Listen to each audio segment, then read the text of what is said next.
बिस्मिल्लाहिर्रहमानिर्रहीम। Welcome to my channel Hamza's math lab. आज हम यूनिट नंबर 10 स्टार्ट करने जा रहे हैं क्लास 7 मैथमेटिक्स का, जो कि एफाक्सन सीरीज़ का बुक है।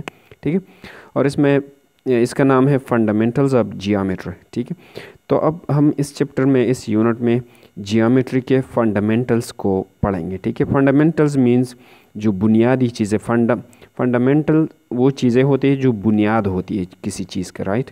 तो अब हम ज्योमेट्री की बुनियाद पढ़ेंगे। जब आप लोग किसी इमारत बनाते हैं ना, जब मामार या कोई जो है ना मेसन वगैरह कोई इमारत बनाता है, तो पहले वो बुनियाद रखते थे, फिर इसके बाद ईंटें लगा लगा कर वो फिर बाद में जो प्रोसेस होता है तो फिर इमारत खड़ी हो जाती है, कंप्लीट हो जाती है। तो यहाँ पर हम बुनियाद पढ़ेंगे और फिर बाद में इमारत खड़ी करेंगे। ठीक है, तो आइए जान लेते हैं। तो हमारा फर्स्ट टॉपिक है एडजेसेंट एंगल्स। ठीक है, तो एंगल्स तो आप लोग जानते हैं। ठीक है, एंगल्स थोड़ा सा मैं दोबारा समझा देता हूँ। जब हमारे पास दो नॉन पैरेलल लाइंस एक दूसरे को इंटरसेक्ट करते हैं एक पॉइंट पे, तो वहाँ पर एक एंगल बन जाती है। ठीक है, पैरेलल लाइंस हमारे पास इस तरह होते हैं। ठीक है, इसको हम पैरेलल लाइंस बोलते हैं, जो किसी भी तरीके से किसी भी जगह पर एक दोनों को इंटरसेक्ट या टच नहीं कर सकते। ठीक है, ये भी इस तरह आगे जा रहा है, ये भी इस तरह आगे जा रहा है। अगर मैं इस तरह बना दूं तो ये पैरेलल लाइंस नहीं होंगे, क्योंकि अगर इसको मैं इस तरह बढ़ा दूं तो ये दोनों एक दूसरे को यहाँ पर इस पॉइंट पर टच करेंगे, तो ये पैरेलल लाइंस नहीं है। तो इसको हम बोलते हैं नॉन पैरेलल लाइंस। ठीक है, तो ये अब ये एक लाइन हुआ, ये दूसरा हुआ, ये नॉन पैरेलल लाइंस है, एक दूसरे को टच किए इस पॉइंट पर, तो यहाँ पर कुछ एंगल्स बन जाते हैं। यहाँ पर ये भी एक एंगल बन गया, ये भी एक एंगल, 4 एंगल्स बन जाते हैं। ठीक है, तो एंगल्स की डेफिनेशन ये है कि जब नॉन पैरेलल लाइंस एक दूसरे को किसी पॉइंट पर टच करते हैं तो वहाँ पर एंगल बन जाते हैं। ठीक है, तो ये आप लोगों ने पढ़ा है, लेकिन थोड़ा याद दिला रहा था। तो एडजेसेंट एंगल्स, वो कौन से एंगल्स को हम एडजेसेंट बोलते हैं। ठीक है, तो उसमें कुछ शराइत होनी चाहिए। यहाँ पर मैंने लिखा 2 angles are said to be adjacent when they have a common vertex, they have a common arm, they lie on the opposite side of the common arm। तो सबसे पहले आप लोग को तो ये समझ लें कि वर्टेक्स क्या होता है, आर्म क्या होता है, फिर हम बाद में इनको समझा देंगे। ठीक है, तो फॉर एग्जांपल मैं इस तरह मेरे पास इस तरह एक ठीक है, एक एरो है और दूसरा इस तरह है, तो ये दोनों एक दूसरे को इस पॉइंट पर टच करते हैं। ठीक है, इस पॉइंट पर, तो इस पॉइंट को हम बोलते हैं वर्टेक्स। ठीक है, इस पॉइंट को हम क्या बोलेंगे, वर्टेक्स बोलेंगे। और इस पॉइंट को हम अगर एक नाम भी दे, फॉर एग्जांपल मैंने ओ का नाम दे दिया, यहाँ पर इस सिरे को मैंने जी का नाम दे दिया, इसको एच का नाम दे दी, तो हमारे पास ओ से लेकर जी तक ये जो चीज़ आप लोग को दिख रहा है ना, ये एरो, ये हमारे पास, इसको बोलते हैं हम आर्म। ठीक है, ये हमारे पास एक आर्म है। आर्म हम उर्दू में हम बाजू कहते हैं। ठीक है, जिस तरह हमारे हाथ होते हैं ना, वो भी हम एक आर्म तो है ना, हमारे हाथ पैर इसमें नहीं आते लेकिन हाथ आते।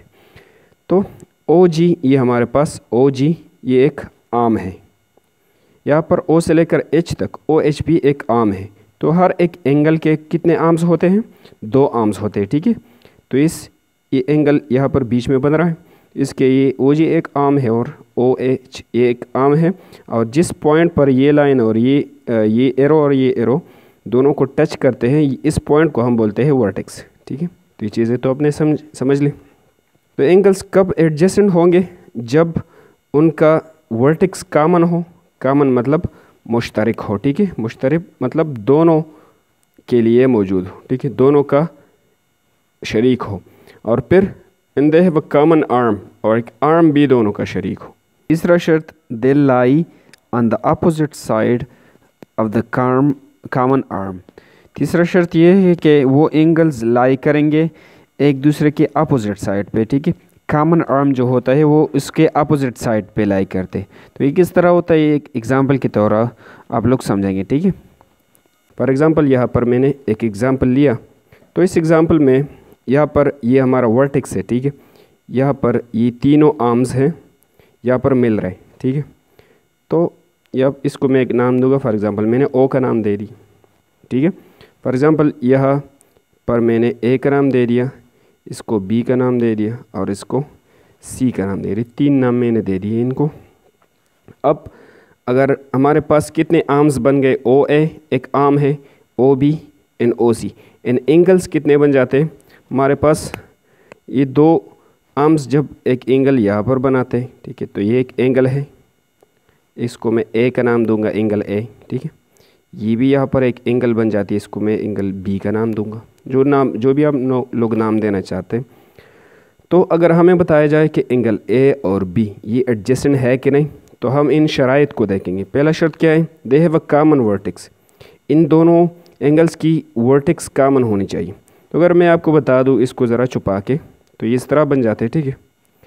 तो इस एंगल ए का वर्टेक्स क्या है, वो ओ है ना, ए और ये ए बी ये यहाँ पर मिलते हैं, तो इसका वर्टेक्स क्या है, ओ है। अगर इसको मैं ज़रा छुपा लूँ इसको, तो फिर इस एंगल बी का वर्टेक्स क्या है, अगर इसको ज़रा इस तरह अच्छा अब ठीक हुआ। तो अगर आप अब इन दोनों को देख ले, तो इनका वर्टेक्स क्या है, वो भी ओ है, मतलब इसका वर्टेक्स भी ओ है, ठीक है यहाँ पर, और इसका वर्टेक्स भी ओ है, मतलब दोनों का शरीक है, मुश्तरक वर्टेक्स है। तो एक शर्त तो हमारा कंप्लीट हुआ, ठीक है, एक शर्त तो मुकम्मल हुआ। दूसरा शर्त क्या है, they have a common arm, एक आर्म उनमें कॉमन होना चाहिए। फॉर एग्ज़ाम्पल अगर हम इसको ज़रा छुपा लें, तो ये हमारे पास ए है, ओ ए और ओ बी, ठीक है। इसमें कितने आर्म्स हैं, पहले एंगल ए में पहला आर्म है ओ ए और दूसरा है ओ बी, ठीक है, 2 आर्म्स मौजूद है इसमें। अगर हम एंगल बी की बात करें, इस छोटे वाले एंगल की, तो इसमें कितने आर्म्स है, ओ सी, और यहाँ से ओ से लेकर बी तक 2 आर्म्स है। तो एंगल बी में भी ओ भी एक आर्म, एंगल बी में यहाँ पर अगर आप लोग देखें ओ सी भी एक आर्म है और ओ बी भी एक आर्म है इसमें। तो ये दोनों मैंने एंगल ए से उठा लिया, ये दोनों मैंने एंगल बी से उठा लिए। तो अगर आप लोग देखें ओ बी इसमें भी मौजूद है और ओ बी इसमें भी मौजूद है, मतलब ये ओ बी ये बीच वाला जो है ये इस ए का भी हिस्सा है और बी का भी हिस्सा है, दोनों का मुश्तरक है।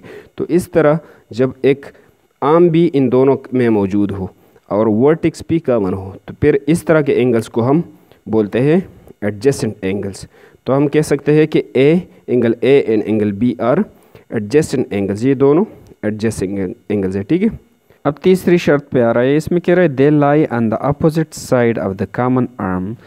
तो ये दोनों शर्तें तो हमने चेक कर ली, ठीक है, कॉमन वर्टेक्स भी है और कॉमन आर्म भी है, ये ओ बी इसमें कॉमन आर्म है, ठीक है। और एक एंगल इस कॉमन आर्म के इस साइड पे लाई कर रहा है और ये बी एंगल जो है इस साइड पे लाई कर रहे हैं, ठीक है। तो ये राइट साइड पे लाई कर रहे हैं, ये लेफ़्ट साइड पे, ये दोनों एंगल्स एक दूसरे के अपोजिट है। तो तीसरा शर्त भी कंप्लीट हुआ। अच्छा एक दूसरे एग्जांपल पे आते। फॉर एग्ज़ाम्पल मैंने इस तरह का एग्जांपल लिया। अगर आप यहाँ पर देख लें, तो यहाँ पर इन दोनों आर्म्स के दरमियान एक एंगल बन गया, ये एक एंगल बन गया यहाँ पर। फिर इन दोनों आर्म्स के दरमियान ये एक एंगल बन गया, ठीक है। हम चेक करना चाहते हैं कि ये एंगल्स एडजेसेंट है कि नहीं, ठीक है। तो ये 2 शराइत चेक करेंगे। पहला शर्त क्या है, पहला शर्त क्या है कि दे हैव अ कॉमन वर्टेक्स। पहले हम इनको नाम भी देते हैं, फॉर एग्जांपल ये वर्टेक्स को हमेशा हम ओ से डिनोट करते हैं। आप लोग जो भी नाम देना चाहते हैं आप लोगों की मर्जी। यहाँ पर फॉर एग्जांपल मैंने जी लिया, यहाँ पर एच ले लिया और यहाँ पर आई ले ली, ठीक है। तो पहले अगर मैं आपको बता दूं, हमारे पास 2 एंगल बन जाते हैं। फॉर एग्जांपल ये एंगल 1 है, ये एंगल 2 है, ठीक है। अगर इसको हम छुपा लें, तो एंगल 1 में वर्टेक्स क्या है, एंगल 1 का वर्टेक्स ओ है, ठीक है। फिर अगर मैं इसको छुपा लूँ, तो इस तरह ये भी एंगल 2 का वर्टेक्स क्या है, वो भी ओ है, मतलब ओ दोनों में मौजूद है। तो कॉमन का मतलब है कि दोनों में मौजूद हो। तो इस जुमले का मतलब दे हैव अ कॉमन वर्टेक्स, मतलब ये वर्टेक्स दोनों में मौजूद है, तो यहाँ पर दोनों में मौजूद है। तो एक शर्त तो मुकम्मल हुआ। दूसरा शर्त क्या है, they have a common arm. एक आर्म भी ऐसा होगा जो दोनों में मौजूद होगा, ठीक है। तो अगर हम एंगल 1 की बात करें, एंगल 1 की हम बात करें, तो इसमें कितने आर्म्स मौजूद हैं, एक आर्म है ओ जी और दूसरा का आर्म है ओ एच। एक आर्म ओ जी है और दूसरा आर्म है OH, ठीक है। अगर हम एंगल 2 की बात करें, इसको ज़रा छुपा के, तो एक आर्म इसमें है OH और दूसरा आर्म है OI, ठीक है। अगर इसको हम छुपा ले तो एंगल 2 में एक आर्म है O से लेकर H तक और दूसरा आर्म है OI। तो ये एंगल 2 के आर्म्स है और ये एंगल 1 के आर्म्स है और ये एंगल 2 के आर्म्स है। दोनों में अगर हम देख ले OH इसमें भी है और इसमें भी है, मतलब अगर दोनों में मौजूद है तो फिर कॉमन हुआ। तो ये शर्त भी हमें मिलता है कि एक आर्म भी दोनों में मौजूद है। ये बीच का आर्म है ना OH, ये इसका भी है और इसका भी है, दोनों का है। तो ये दूसरा शर्त भी मुकम्मल हुआ कि एक आर्म भी दोनों में मौजूद है। तीसरा शर्त कि they lie on the opposite side of the common arm. तो इन एंगल्स को अगर आप लोग देख ले, एंगल 1 ये कॉमन आर्म है ना OH, एंगल 1 इस कॉमन आर्म के इस साइड पे लाई कर रहा है और ये एंगल 2 उस साइड पे लाई कर रहे हैं। तो यह एक दूसरे के अपोजिट साइड है, ठीक है। ये इस तरफ है, अगर इसको हम राइट साइड मान लें तो फिर ये लेफ़्ट साइड होंगे, मतलब ये इस तरफ लाई कर रहा है, ये इस तरफ लाई कर रहा है, ठीक है। ये दोनों अपोजिट साइड्स पे लाई कर रहे हैं। तो तीसरा शर्त भी मुकम्मल हुआ। तो फिर ये एंगल 1 और एंगल 2 ये क्या है, ये एडजेसेंट एंगल्स है। तो हम इंग्लिश में लिखते हैं angle 1 and angle 2 are adjacent angles, ठीक है। तो हम बुक में दिए गए कुछ एग्जांपल्स को स्टडी करने वाले। तो हमारे पास पहला ये एग्जांपल है, हम इन दोनों एंगल्स को देखते हैं A और B को कि ये एडजेसेंट है कि नहीं, ठीक है। तो इसको ये यहाँ पर ये वर्टेक्स है, ठीक है। ये दोनों एंगल्स यहाँ पर, ये दोनों लाइंस यहाँ पर मिलते हैं, तो इसको हम वर्टेक्स, फॉर एग्जांपल इसको मैंने O का नाम दे दिया, ठीक है। पहला शर्त क्या है, they have a common vertex, इनकी वर्टेक्स कॉमन होनी चाहिए, ठीक है। तो अगर आप एंगल B को देख ले, एंगल B को अगर इसको छुपा ले तो एंगल B इस तरह नज़र आएगा। तो एंगल B का वर्टेक्स क्या है, वो भी O है ना। ये लाइन और ये लाइन तो O पे मिलते हैं, तो O वर्टेक्स है, ठीक है। अगर हम एंगल A को देख ले, ये लाइन, तो ये लाइन और ये लाइन ये भी O पे मिलते हैं, तो मतलब O दोनों में मौजूद है, तो ये कॉमन हुआ, ठीक है। अगर दोनों में मौजूद है तो हम बोलते हैं कि ये कॉमन है। तो पहला शर्त तो हमारा कंप्लीट हुआ। फिर दूसरा शर्त क्या है, they have a common arm, उनमें एक आर्म भी कॉमन होना चाहिए, ठीक है। तो अगर आप एंगल B को देख ले, तो अगर हम इसको नाम दें, फॉर एग्ज़ाम्पल ये यहाँ से O से लेकर, फॉर एग्ज़ाम्पल इसको मैंने A दे दिया, या से O से लेकर यहाँ तक इसको मैंने B दे दिया। तो एंगल B के आर्म्स कौन से हैं, OA है और OB है, ठीक है। एंगल B के आर्म्स को कौन से, OA और OB, ये दो आर्म्स है। फिर आप एंगल A पे आ जाए, तो इसको ज़रा नाम दे दें, फॉर एग्ज़ाम्पल एक C का नाम दे दिया, इसको मैंने D का नाम दे दिया। तो एंगल A की जब हम बात करें तो इसमें एक आर्म OD है और एक आर्म क्या है, OC है, ठीक है। तो मैं लिखूँगा एंगल A के दो आर्म्स है OC एंड OD। तो आप इन दोनों लाइंस में देखिए, इसमें कोई एक जैसा दिख रहा है, नहीं, ये सारे चारों एक दूसरे से अलग है, मतलब इसमें कॉमन आर्म नहीं है। अगर कॉमन होता तो फिर ये AOA तो ये OA होता, या ये दोनों एक जैसे होते, लेकिन नहीं है, तो फिर इसमें कॉमन आर्म नहीं है। तो इस लिहाजा दूसरा शर्त जो है ये हमारे पास साबित नहीं हुआ, तो हम इन एंगल्स को एडजेसेंट एंगल्स नहीं बोल सकते। एक शर्त तो कंप्लीट हुआ लेकिन दूसरा यहाँ पर फेल हो गया। तो ये एंगल A और angle B are not adjacent angles. यहाँ पर भी आप लोगों को बता रहे हैं कि नो कॉमन आर्म, इसमें कॉमन आर्म नहीं है, ठीक है। तो कॉमन आर्म जब आप लोग निकालते हो तो आर्म्स को निकाले, उनका नाम भी दे, ठीक है। अगर एक जैसा इसमें नज़र आए तो फिर कॉमन होगा, एक जैसा नहीं नज़र आए तो फिर कॉमन नहीं है। अच्छा, अब इस एग्जाम्पल पे आते हैं। तो यहाँ पर ये A और ये B, इसमें अगर आप लोग देख लें तो ये एडजेसेंट एंगल्स है कि नहीं। तो पहला शर्त यह है कि देखा है व कॉमन वर्टेक्स, इनकी वर्टेक्स सेम होने चाहिए। तो पहले अगर हम देख लें, ये एंगल B इस तरह है, ठीक है, यहाँ से लेकर यहाँ तक, इसकी वर्टेक्स यहाँ पर मौजूद है, इस पॉइंट पे इसकी वर्टेक्स मौजूद है। इसको मैं ज़रा ब्लैक से करूँ कि दिख जाए। इसको फॉर एग्जांपल इस वर्टेक्स को मैंने O का नाम दे दिया यहाँ पर, ठीक है। अब अगर हम एंगल A की बात करें तो A का वर्टेक्स यहाँ इस पॉइंट पे मौजूद है। इसको हम फॉर एग्जांपल मैंने G का नाम दे दिया। तो इसका वर्टेक्स अलग है और इसका अलग है, दोनों का तो सेम नहीं है, कॉमन नहीं है, ठीक है। तो पहला शर्त हमारे पास यहाँ पर फेल हो रहा है। तो अगर एक शर्त भी फेल है तो फिर ये जो है ना, फिर ये एडजेसेंट एंगल्स नहीं होंगे। अगर हम आर्म की बात करें तो एंगल बी के आर्म्स कौन कौन से हैं? फॉर एग्ज़ाम्पल यहाँ पर ये ओ से लेकर इस पॉइंट तक, फॉर एग्ज़ाम्पल मैंने ए दे दिया, ये इस ओ से लेकर यहाँ तक मैंने बी ले लिया। तो आर्म्स एंगल बी के आर्म्स एक तो ओ बी है और दूसरा क्या है, ओ ए है, दो आर्म्स है इसमें। और एंगल ए के आर्म्स कितने हैं वो यहाँ पर अगर आप लोग देख ले, एंगल ए के आर्म्स फॉर एग्ज़ाम्पल एक मैं आर्म ले लूँ, इसको मैं सी का नाम दे दूँ, तो एंगल ए के आर्म्स यहाँ पर इस जी से लेकर बी तक ये एक आर्म है और ये एक आर्म है। तो आर्म बी यहाँ पर आर्म तो यहाँ पर सेम बन रहा है, ठीक है, जी से लेकर बी तक ये सेम है, जी से लेकर बी तक या ओ से लेकर बी तक ये एक ही चीज़ है, ठीक है, एक ही लाइन है ना, एक ही लाइन है लेकिन दो डिफरेंट नाम दिए गए हैं। तो ये सेम है, तो इसमें आर्म सेम है, कॉमन है, लेकिन वर्टेक्स इन दोनों की जुदा है, कॉमन वर्टेक्स नहीं है। तो पहला शर्त फेल हुआ, तो ये फिर एक जो है ना एडजेसेंट एंगल्स ये दोनों नहीं है, A and B are not adjacent angles, ठीक है। इस तरह ये वाला भी है, इसके अगर हम देख ले तो इसका वर्टेक्स ये है और इसका वर्टेक्स ये है, ये तो एक वर्टेक्स नहीं है, ये अलग है और ये अलग है। तो फिर तो यहाँ पर देख ले इसके वर्टेक्स फॉर एग्ज़ाम्पल ये है, ये जुदा है, और इसका वर्टेक्स ये है, तो वर्टेक्स सेम नहीं है, तो पहला शर्त फेल हुआ, तो ये एडजेसेंट नहीं हो सकते। अब इस एग्ज़ाम्पल को देख ले, इसमें हमारे पास दो ही एंगल्स बन रहे हैं, ठीक है।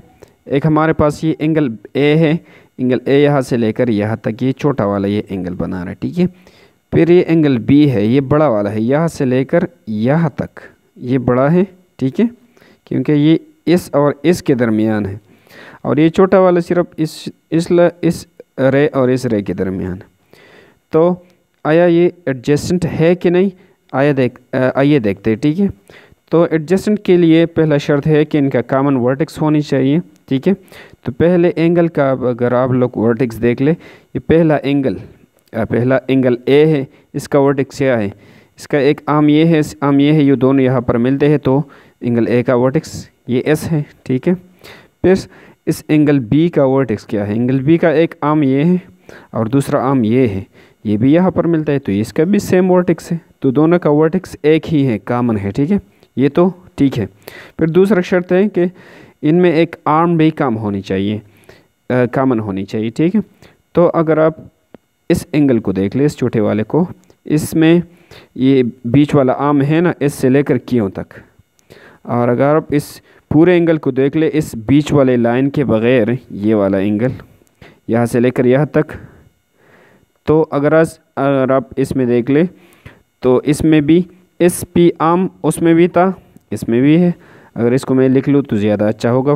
फॉर एग्ज़ाम्पल अगर आप इसमें देख ले तो एस क्यों, इस एंगल ए का आर्म्स कितने हैं, एस क्यों है और एस पी है, ठीक है। एंगल ए के कितने आर्म्स हैं, एस क्यों और एस पी। फिर इस एंगल बी के, एंगल बी यहाँ से लेकर यहाँ तक के, मतलब ये बीच वाला लाइन हमें हटाना होगा, ठीक है। तो बीच वाला हम इस तरह हटाएंगे, तो एंगल बी की कितने आर्म्स बनते हैं, P S and S R and S P या पी एस एक ही चीज़ है, ठीक है। तो अगर आप इन चारों में देख ले, इसमें भी एस पी मौजूद है, इसमें भी एस पी मौजूद है, मतलब एस पी दोनों में कॉमन है, तो दूसरा शर्त भी कंप्लीट हो गया।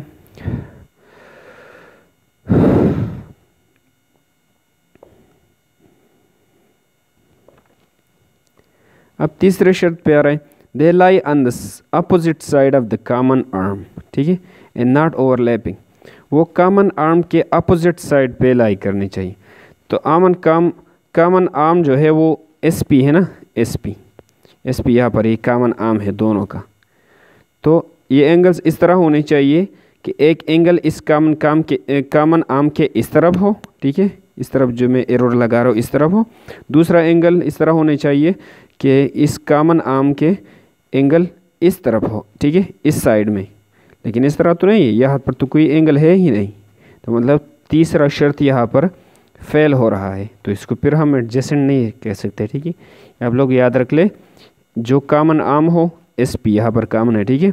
तो एक एंगल इसके दाएं तरफ होनी चाहिए, दूसरा एंगल इसके बाएं तरफ होनी चाहिए, लेकिन इसके दाएं या इस तरफ तो कुछ है ही नहीं, बाएं तरफ में दाएं तरफ है लेकिन यहाँ पर तो कुछ है ही नहीं, तो ये शर्त यहाँ पर मुकम्मल नहीं हो रहा। तो अगर ये शर्त फेल हो गया, अगर इन तीनों में से कोई भी शर्त फेल हो गया तो फिर ये एडजेसेंट एंगल्स नहीं कहला सकते। हमारा दूसरा टॉपिक है कम्प्लीमेंट्री एंगल्स।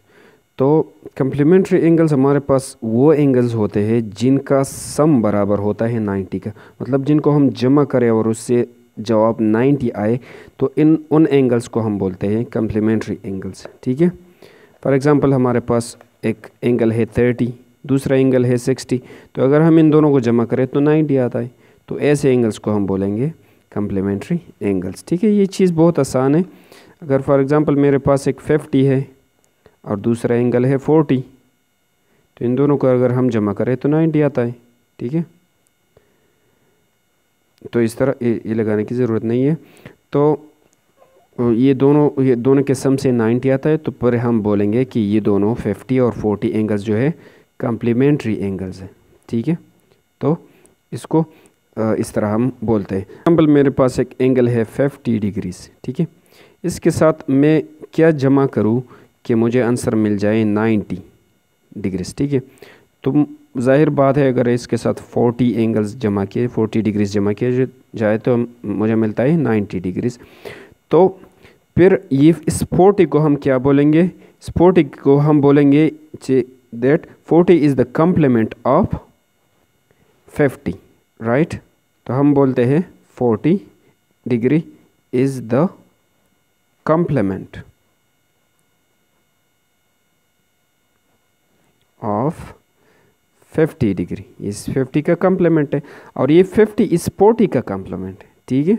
अगर हाँ इस तरह हम 40 लिख ले और इसके साथ क्या जमा किया जाए कि हमें 90 मिल जाए, तो वो 50 ही होगा। मतलब 40 50 का कम्प्लीमेंट है और 50 40 का कम्प्लीमेंट है, ठीक है। तो अगर आप को कोई बता दे फॉर एग्जांपल कि मेरे पास 80 डिग्रीज का एक एंगल है और इसका कम्प्लीमेंट क्या है, तो सीधा आप लोगों ने बताना है कि वो 10 है, इसका कम्प्लीमेंट क्या है 10 है, ठीक है। और कम्प्लीमेंट मतलब अगर इन दोनों को हम जमा करें तो 90 आएगा। फॉर एग्जांपल कोई आपको बता दे कि मेरे पास एक एंगल है 30 का कम्प्लीमेंट क्या होगा, 30 का कम्प्लीमेंट 60 होगा, क्योंकि इन दोनों की जमा से सम से 90 आता है, तो कम्प्लीमेंट ऐसे ही बोलते हैं, ठीक है। हम आ गए तीसरे टॉपिक पे सप्लीमेंट्री एंगल्स।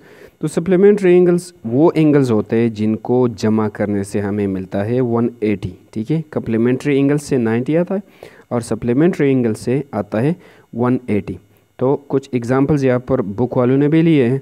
फॉर एग्जांपल मेरे पास एक एंगल मैंने ले लिया इस तरह का, फॉर एग्जांपल मैंने एक एंगल ले लिया 100 डिग्रीज़, तो इसके साथ मैं क्या जमा करूँ कि मुझे 180 मिल जाए, तो इसके साथ 80 जमा किया जाए तो हमें 180 मिलता है, ठीक है। मतलब ये दोनों कम्प्लीमेंट्री सप्लीमेंट्री एंगल्स है, ठीक है। मतलब इन दोनों के सम से 180 आता है, तो इन दोनों को फिर हम बोलेंगे सप्लीमेंट्री एंगल्स। तो फॉर एग्जांपल मेरे पास एक एंगल है 90, ठीक है। तो इसके साथ मैं क्या ऐड करूं कि मुझे मिल जाए आंसर में 180, तो वो इसका ये एंगल जो हमने मालूम करना ये इसका कम्प्लीमेंट होगा, तो जाहिर बात है वो 90 ही होगा। तो 90 + 90 180 आता है। मतलब ये 90 इसका कम्प्लीमेंट है और ये सप्लीमेंट है और ये इसका सप्लीमेंट है, ठीक है। ये दोनों एक दूसरे के सप्लीमेंट बन गए, ठीक है। तो अगर आपको कोई एंगल आप लोग को एक क्वेश्चन में बताया गया है कि हमारे पास एक एंगल है 100 डिग्रीज का, इसका सप्लीमेंट क्या होगा, तो सप्लीमेंट का मतलब ये है कि इसके साथ हम क्या जमा करें कि हमें 180 मिल जाए, तो इसका सप्लीमेंट फिर क्या होगा 80 ही होगा, क्योंकि इसको जमा करने से 180 आता है। तो सप्लीमेंट वो एंगल होता है जिसको हम एक दिए गए एंगल के साथ जमा करें और हमें मिल जाए 180, ठीक है। फॉर एग्जांपल अगर कोई आपको बता दे कि हमारे पास 110 डिग्री का एक एंगल है, इसका सप्लीमेंट क्या होगा, तो इसका सप्लीमेंट 70 होगा, क्योंकि इन दोनों को जमा करने से हमें 180 मिलता है, ठीक है। तो सप्लीमेंट इस एंगल को बोलते हैं जिसको हम इसके साथ जमा करें कि हमें ये मिल जाए। अब हमारा अगला टॉपिक है वर्टिकली अपोजिट एंगल्स। ठीक है, तो आइए इसको समझा देते एग्जाम्पल के ज़रिए। फॉर एग्ज़ाम्पल मेरे पास दो लाइन्स है, ठीक है, इस तरह के, और ये दो लाइन एक दूसरे को इंटरसेक्ट करते हैं, मतलब टच करते हैं, तो यहाँ पर कुछ एंगल्स बन जाते हैं। फॉर एग्ज़ाम्पल मेरे पास यहाँ पर एक ये एंगल बन गया, एक ये भी एंगल बन जाते हैं। फॉर एग्ज़ाम्पल इसको मैंने 1 का नाम दे दिया, इसको मैंने 2 का नाम दे दिया। अच्छा, हमारे पास यहाँ पर भी एक एंगल बनता है, ये एंगल और ये एंगल, इसको मैंने 3 का नाम दे दिया, इसको मैंने 4 का नाम दे दिया। आप लोग भी जो भी नाम देना चाहते। तो अगर हम देख ले, ये दोनों, ये 1 और 2 एक दूसरे के अपोजिट में है। ठीक है, अब एक दूसरे के अपोजिट है, और इन दोनों को देख ले तो ये एक दूसरे को इस तरह, ये एक दूसरे को अपोजिट है, और ये इस तरह एक दूसरे के अपोजिट है। तो इन एंगल्स को फिर बोलेंगे वर्टिकली अपोजिट एंगल्स। ठीक है, तो हम कह सकते हैं कि 1 and 2 angle 1 and 2 are vertically opposite angles. हम यहाँ पर लिख देंगे एंगल, ये एंगल की नोटेशन है। ठीक है, angle 1 and angle 2 are vertically opposite angles. तो angle 1 and angle 2 vertically opposite angles है, और angle 3 and angle 4 vertically opposite, ये एक दूसरे को अपोजिट है, ये अपोजिट है।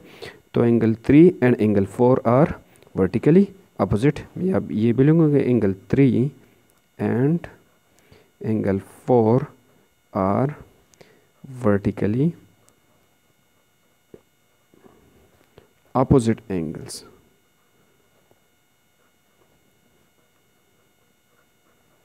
तो ये भी वर्टिकली अपोजिट एंगल्स है। हमारा अगला टॉपिक है एंगल्स एट अ पॉइंट। एक पॉइंट पर हम जो एंगल्स बनाते हैं उनकी सम क्या होगी। ठीक है, ज़्यादा एंगल्स बन सकते हैं एक ही पॉइंट पे। फॉर एग्जांपल एक ही पॉइंट मैंने ले लिया, एक पॉइंट यहाँ पर इस तरह ले लिया, तो इसमें मैं बहुत सारे एंगल्स बना सकता हूँ।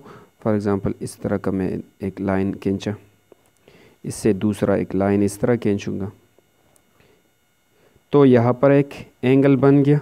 ठीक है, इसके दरमियान एक एंगल बन गया यहाँ पर, और हम इस तरह एक लाइन खींचे तो फिर इसमें यहाँ पर एंगल बन जाता है।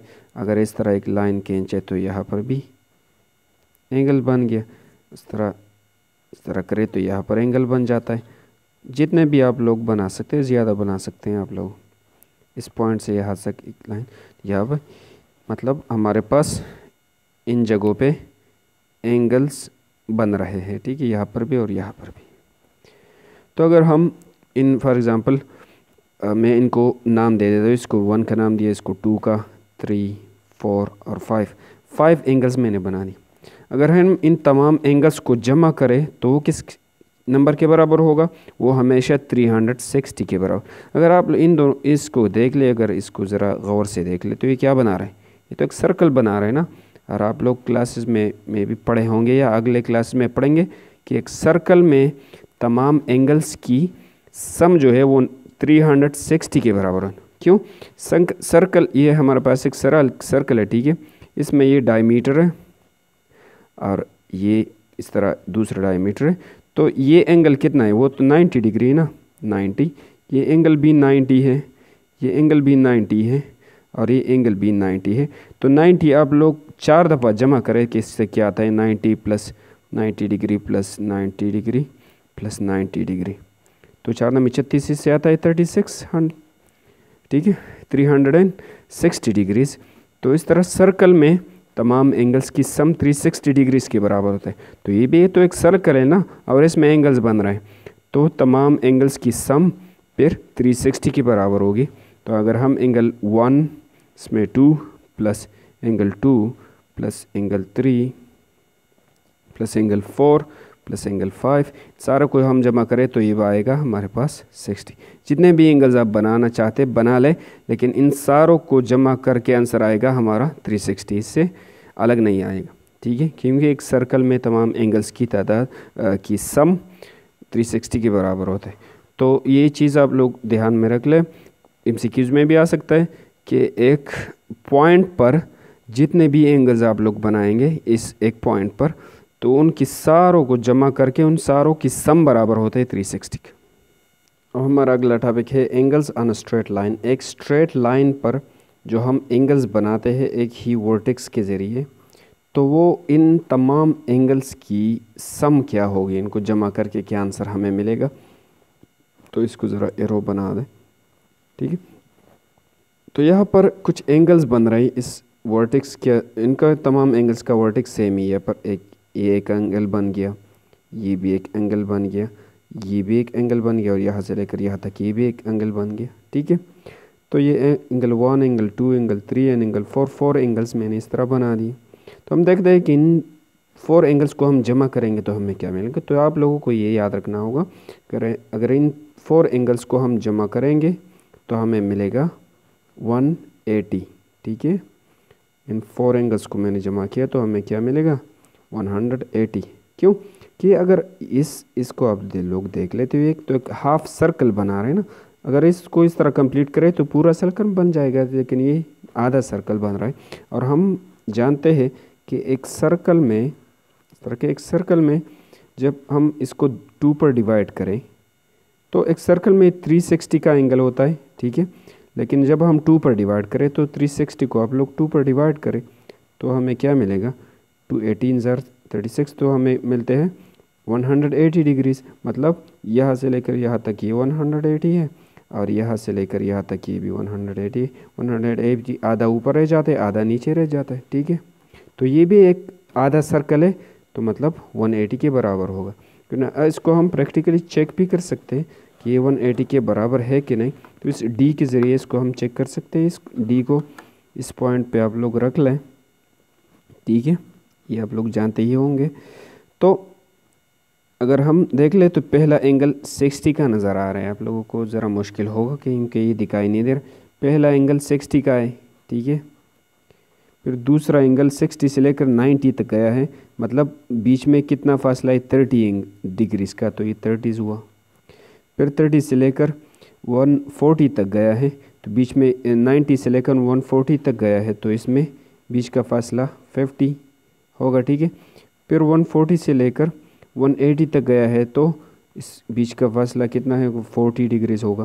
तो इन तमाम को जमा करके हमें क्या मिलेगा 40 प्लस 60 प्लस 40 100, और 50 प्लस 30 80, तो 118। इन चारों को जमा करके हमें मिलेगा 180।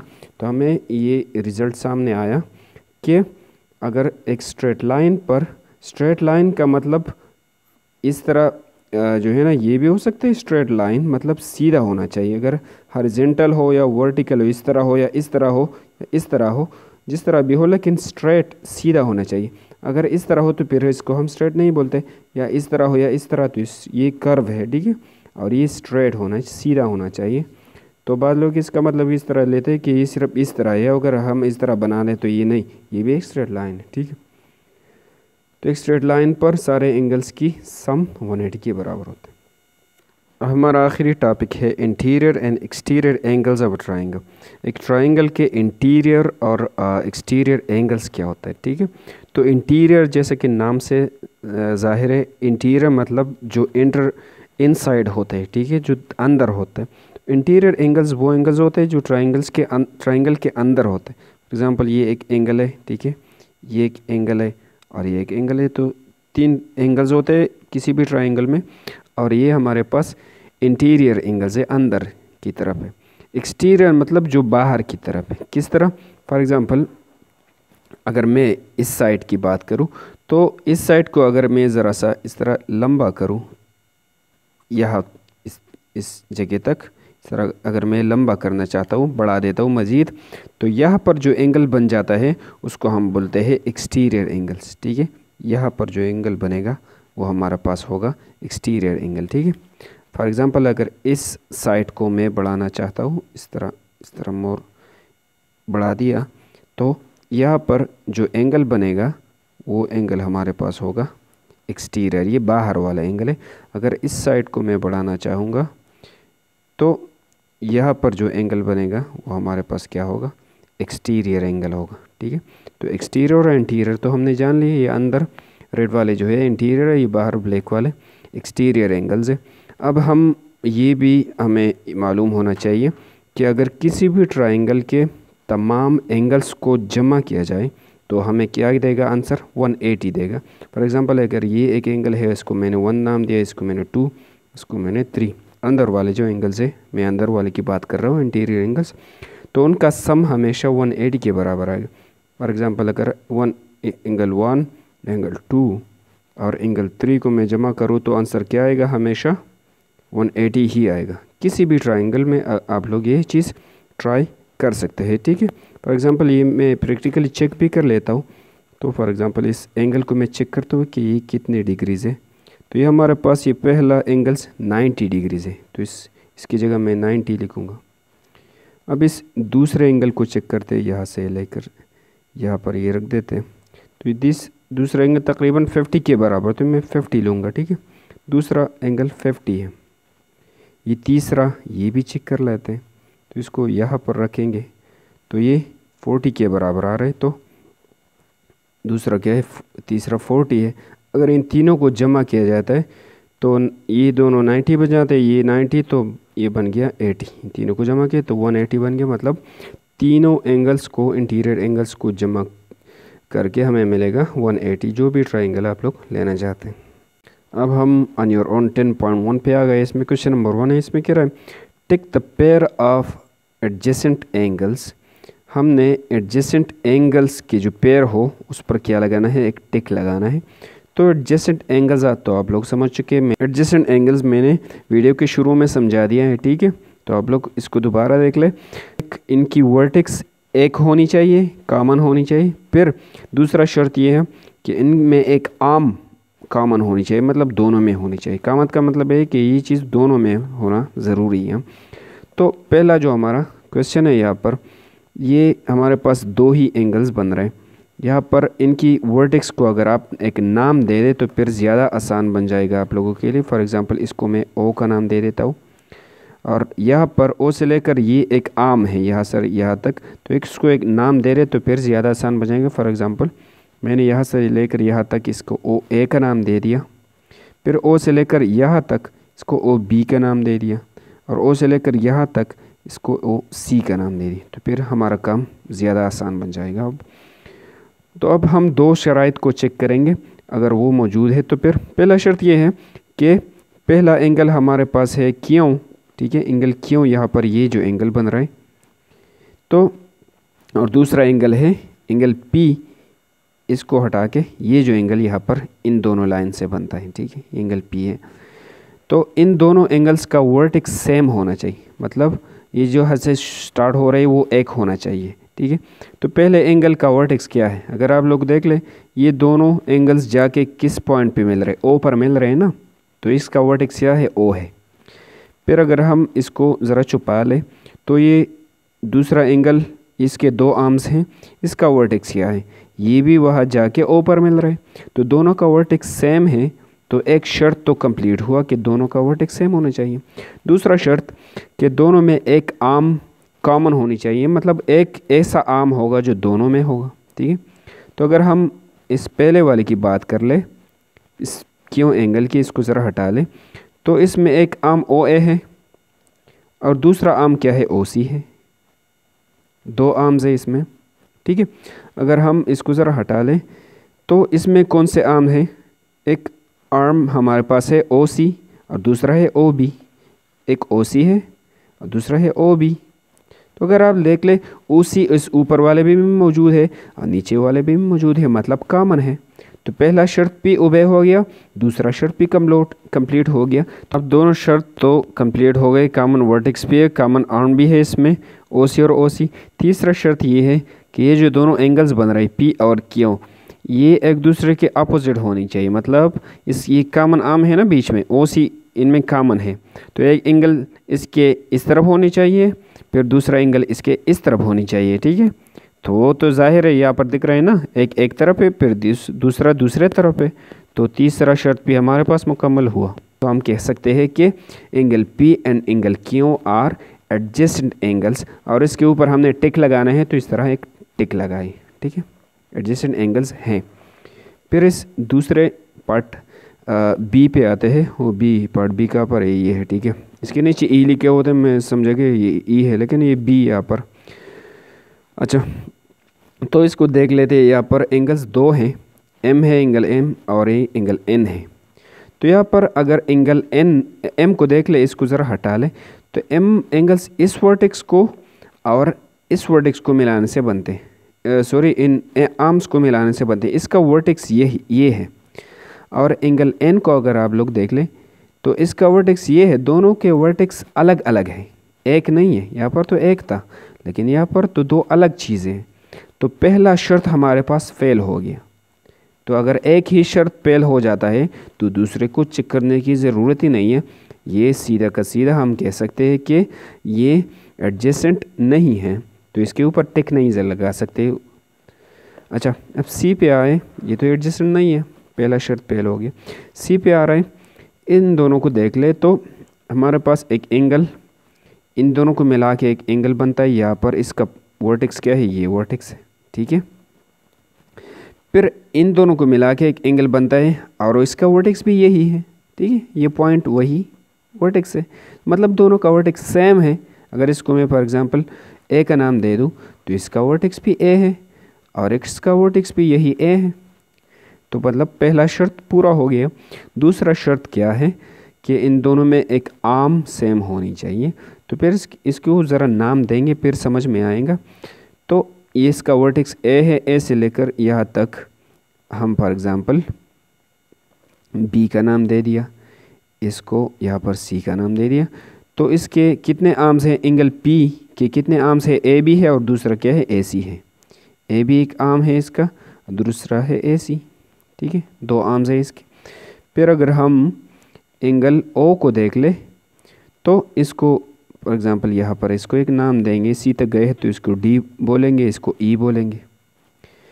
तो इसके कितने आर्म्स है, एक ए डी एक आर्म है और दूसरा आर्म क्या है, ए ई है। तो इसके ए डी आर्म है और दूसरा आर्म है ए ई। तो अगर आप इन नेम्स को देखें, इसमें तो कोई एक जैसा नहीं है। यहाँ पर एक जैसा मौजूद था ओ सी और ओ सी, लेकिन ये तो सारा एक दूसरे से अलग है। तो इसका मतलब है कि दूसरा शर्त हमारे पास फेल हुआ। इन दोनों में कॉमन वर्टेक्स तो है लेकिन कॉमन आर्म नहीं है, ठीक है। इन चारों में अगर एक जैसा होता तो फिर कॉमन आर्म होता, लेकिन इसमें नहीं है, तो फिर ये हमारे पास नहीं हो सकता। इसको आप क्रॉस भी कर सकते हैं, वरना टिक नहीं लगाए तो मतलब एडजेसेंट नहीं है। पार्ट डी पे आते हैं हम। तो पार्ट डी में अगर इन दोनों एंगल्स को देख लो तो इन दोनों का वर्टेक्स यहाँ पर है, इन दोनों यहाँ पर मिलते हैं ना। और अगर इसको हम छुपा लें तो ये और ये क्या पर मिलते हैं, यहाँ पर मिलते हैं, तो वर्टेक्स यही है। तो ये दोनों के वर्टेक्स अलग अलग है और पहला शर्त हमारे पास फेल हुआ। तो वर्टेक्स सेम नहीं है तो फिर फेल है, ठीक है। अच्छा, अगर हम यहाँ पर देख ले तो इसमें क्या है, अगर इस एंगल्स को देख ले तो यहाँ पर अगर इसको हम छुपा ले ज़रा, इस चीज़ को ज़रा मुश्किल पड़ रहा है, इस मार्कर के ज़रिए मैंने छुपा लिया यहाँ पर। तो अगर आप लोग यहाँ पर देख लें, ये एक एंगल बन रहा है जो क्या है 40 है, ठीक है। अगर इसको मैं नाम दूँ तो फिर ज़्यादा अच्छा रहेगा। इसको मैंने ओ का नाम दे दिया, जैसे ओ से लेकर ये ए हुआ, ये ओ से लेकर यहाँ तक ये बी बन गया, फिर ओ से लेकर यहाँ तक ये सी बन गया। तो अगर हम इस ओ सी को हटा ले तो फिर हमारे पास ये एंगल बच जाता है। इस एंगल का वर्टेक्स क्या है, वो ओ है, ठीक है, ये ओ पॉइंट है। फिर अगर हम ये ओ ए हटा ले तो ये दूसरा एंगल बन जाता है 20, और ओ सी और ओ बी का वर्टेक्स क्या है, वो भी ओ है, मतलब पहला शर्त पूरा हुआ, दोनों में ओ मौजूद है, ठीक है। दूसरा शर्त, दोनों में एक कॉमन आर्म भी होगा।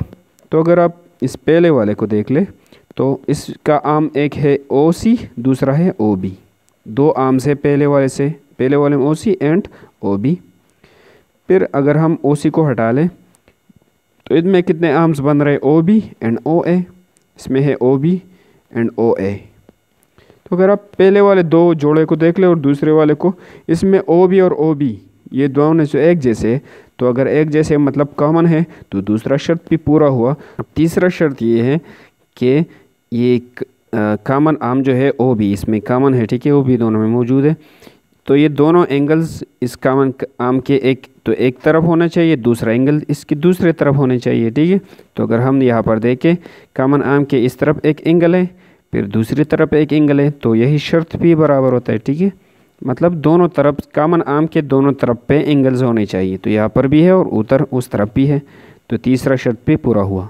तो ये हमारे पास एडजेसेंट एंगल्स है और इसको हमने टिक का नाम या टिक दे दिया, ठीक है। अब हम इस पार्ट एफ पे आ गए। तो ये दोनों एंगल्स एडजेसेंट है कि नहीं। तो एक एंगल हमारे पास ये छोटा वाला है, यहाँ से लेकर यहाँ तक ये छोटा है, ठीक है। दूसरा यहाँ से लेकर यहाँ तक ये थोड़ा बड़ा है इससे साइज़ में, ठीक है। तो एक छोटा है एंगल्स इन दोनों को मिलाने से बनता है, ठीक है।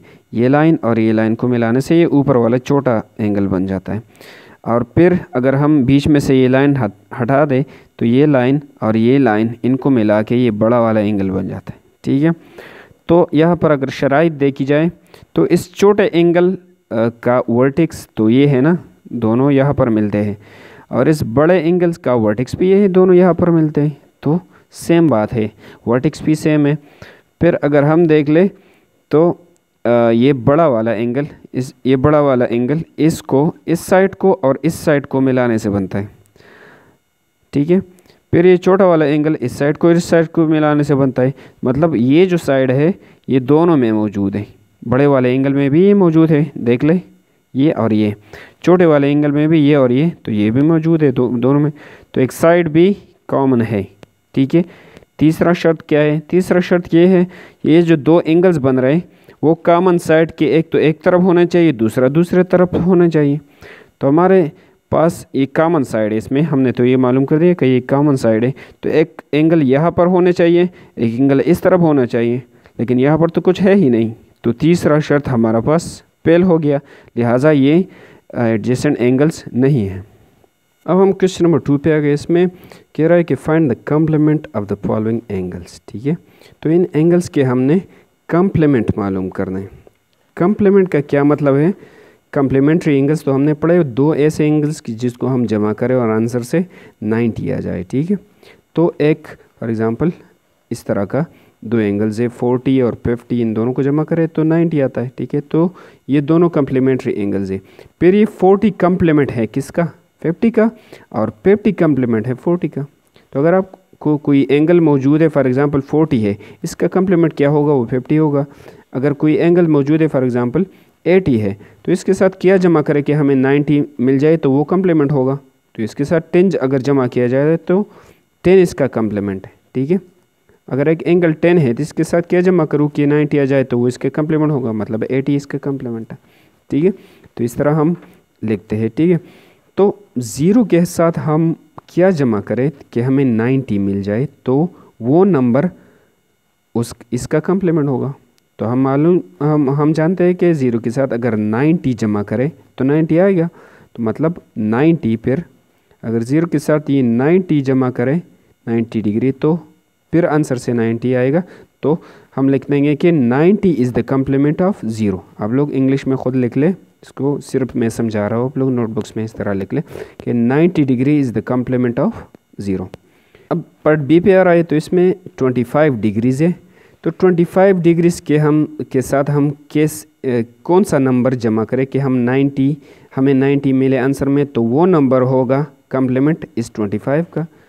तो वो नंबर हम किस तरह मालूम करें? आसानी से मालूम कर सकते हैं वो नंबर किस तरह होगा। हम एक्चुअली 90 से ये 25 माइनस करें तो वो नंबर हमें मिल जाएगा, ठीक है। तो अगर 90 से मैं 25 माइनस करूँ तो ये 10 हो गया, 10 से 5 गया 5 आ गया, और ये 8 से 2 गया तो हमें मिल गया 6। तो वो नंबर हमें मिल गया 65 है। अगर 25 के साथ मैं 65 ऐड करूँ 65 डिग्रीज़ तो हमें 95 मिलता है। इसका मतलब ये हुआ कि 65 कॉम्प्लीमेंट है 25 का। तो आप लोग नोटबुक्स में इस तरह लिख ले कि 65 इज़ द कॉम्प्लीमेंट ऑफ 25, ठीक है। अब 1 के साथ क्या ऐड करना चाहिए कि 90 आ जाए? तो 1 के साथ जब हम 89 ऐड करें तो 90 आएगा ना। तो ये 89 फिर क्या होगा? कॉम्प्लीमेंट होगा किसका? 1 का, ठीक है। अब 20 के साथ हम क्या जमा करें कि हमें 90 मिल जाए, तो 20 के साथ जब हम 70 जमा करें तो 90 मिलता है, मतलब 70 degree is the complement of 20 degree, ठीक है। फिर 9 के साथ हम क्या ऐड करें कि हमें 90 मिल जाए, तो 9 के साथ हम अगर 81 जमा करें तो हमें 90 मिलता है, मतलब 81 कम्प्लीमेंट है 9 का, तो हम इंग्लिश में इस तरह बोलते हैं कि 81 is the complement of 9, okay. अब 84 के साथ हम क्या ऐड करें कि हमें 90 मिल जाए, तो हम अगर इसके साथ 6 डिग्री ऐड करें तो हमें 90 मिलता है, तो इसका मतलब ये हुआ कि 6 इज़ द कम्प्लीमेंट ऑफ 84, ठीक है। अब 45 के साथ हम क्या ऐड करें कि 90 आ जाए, तो 45 के साथ अगर दूसरा 45 जमा करें, डिग्री, ये डिग्री है, ठीक है, 0 नहीं है, तो 90 आता है, मतलब 45 degree is the complement of this, ठीक है। 90 के साथ हम क्या ऐड करें कि 90 आता है, 90 के साथ तो अगर 1 ऐड किया तो 91 आता है, हमें 90 चाहिए, लेकिन हम 0 इसके साथ जमा करें तो फिर 90 आ सकता है, ठीक है। तो मतलब 0 इज़ द कम्प्लीमेंट ऑफ 90 और 90 इज़ द कम्प्लीमेंट ऑफ 0, उल्टा भी बोल सकते हैं। आगे क्वेश्चन नंबर 3 पे इसमें कह रहे find the supplement of the following angles. In angles की हमने सप्लीमेंट मालूम करना है। पिछले क्वेश्चन में हमने कम्प्लीमेंट मालूम किया, इसमें सप्लीमेंट दोबारा समझाते हैं। सप्लीमेंट इस एक एंगल का वो होता है जिसको ऐड करने से हमें 180 मिलता है।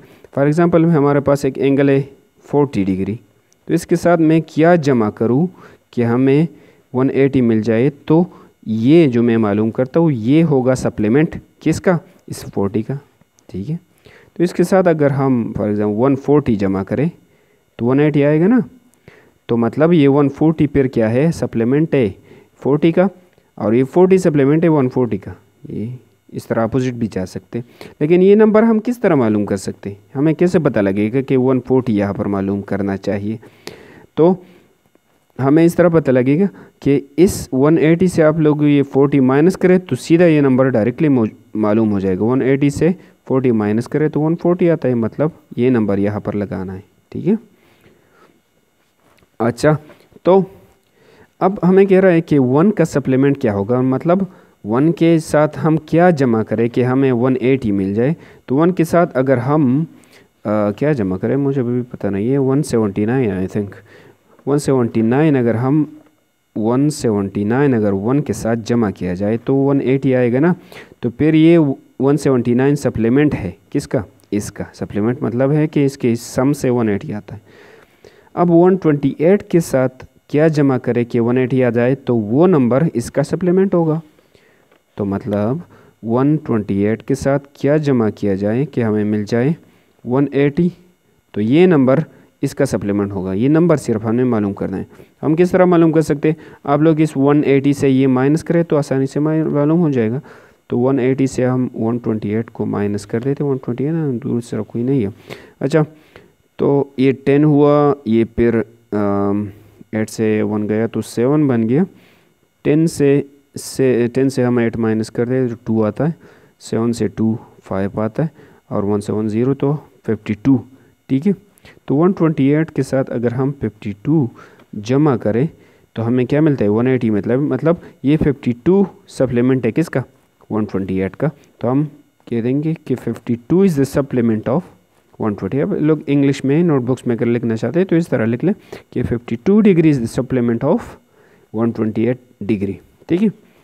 अब 19 के साथ क्या जमा करना है कि 180 आ जाए तो वो इसका सप्लीमेंट होगा, ठीक है। तो यही प्रोसेस है, 19 के साथ क्या जमा करना होगा कि हमें 180 मिल जाए।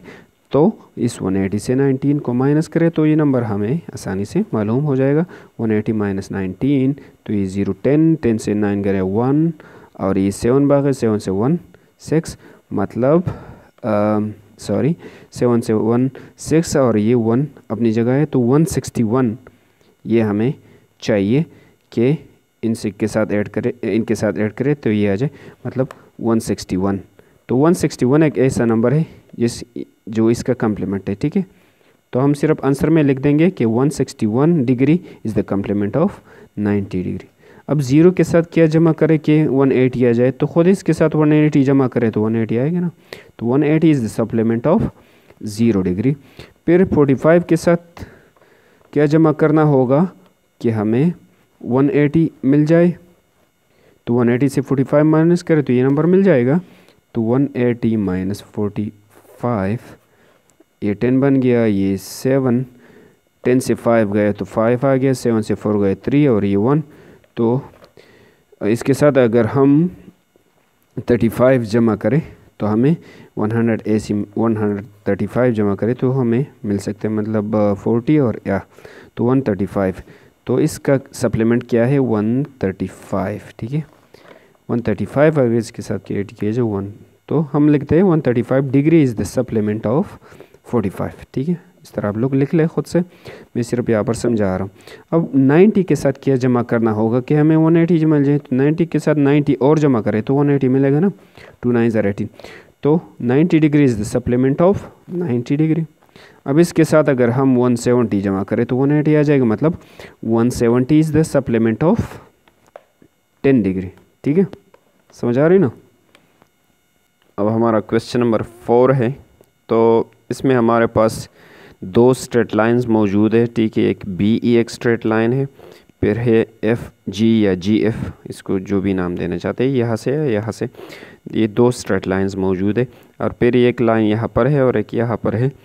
तो इनमें हमने इन सवालों के जवाब लिखने हैं, ठीक है। तो पहले है name of all pairs of complementary angles.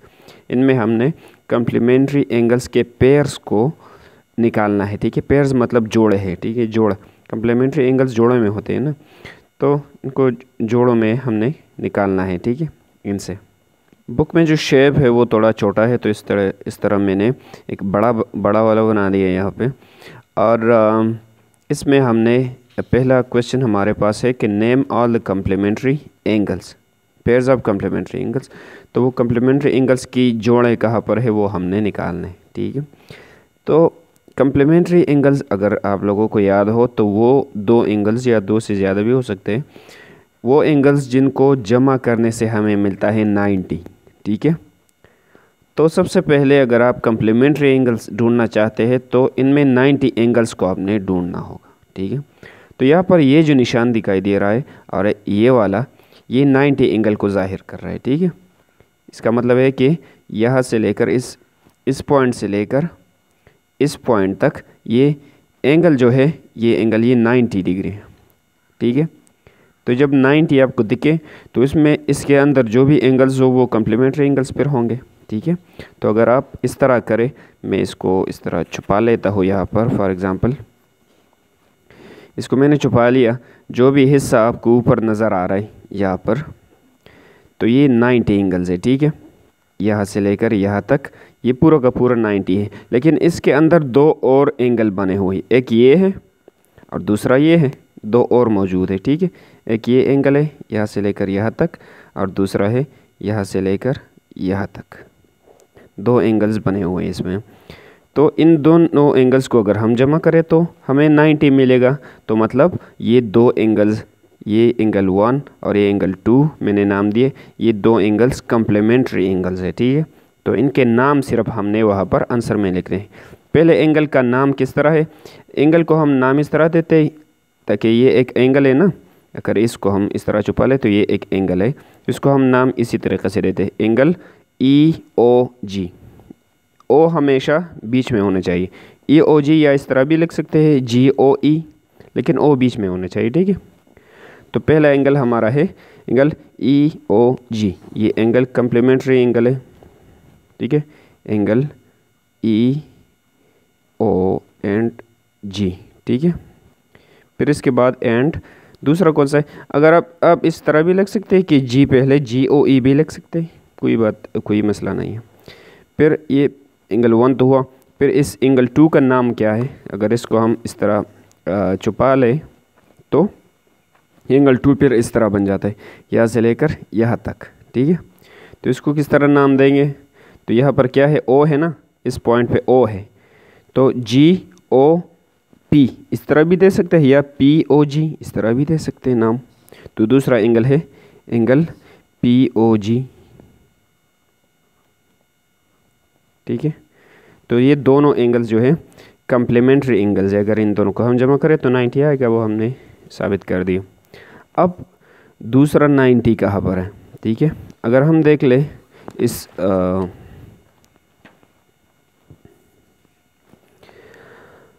अगर हम इस शेप को थोड़ा इस तरह घुमा दें तो ये इस तरह का कुछ चीज़ बनता है यहाँ पर। अगर आप इस साइड पे देख ले तो फिर आप लोगों को ज़्यादा समझ में आसानी होगी समझने में। तो अगर आप देखें यहाँ से लेकर यहाँ तक ये निशान दिख रहा है ना, मतलब यहाँ से लेकर ये 90 एंगल है, ठीक है, जो दिख रहा है, बाकी तो मैंने छुपा ली, ये 90 एंगल है और ये एक स्ट्रेट लाइन है।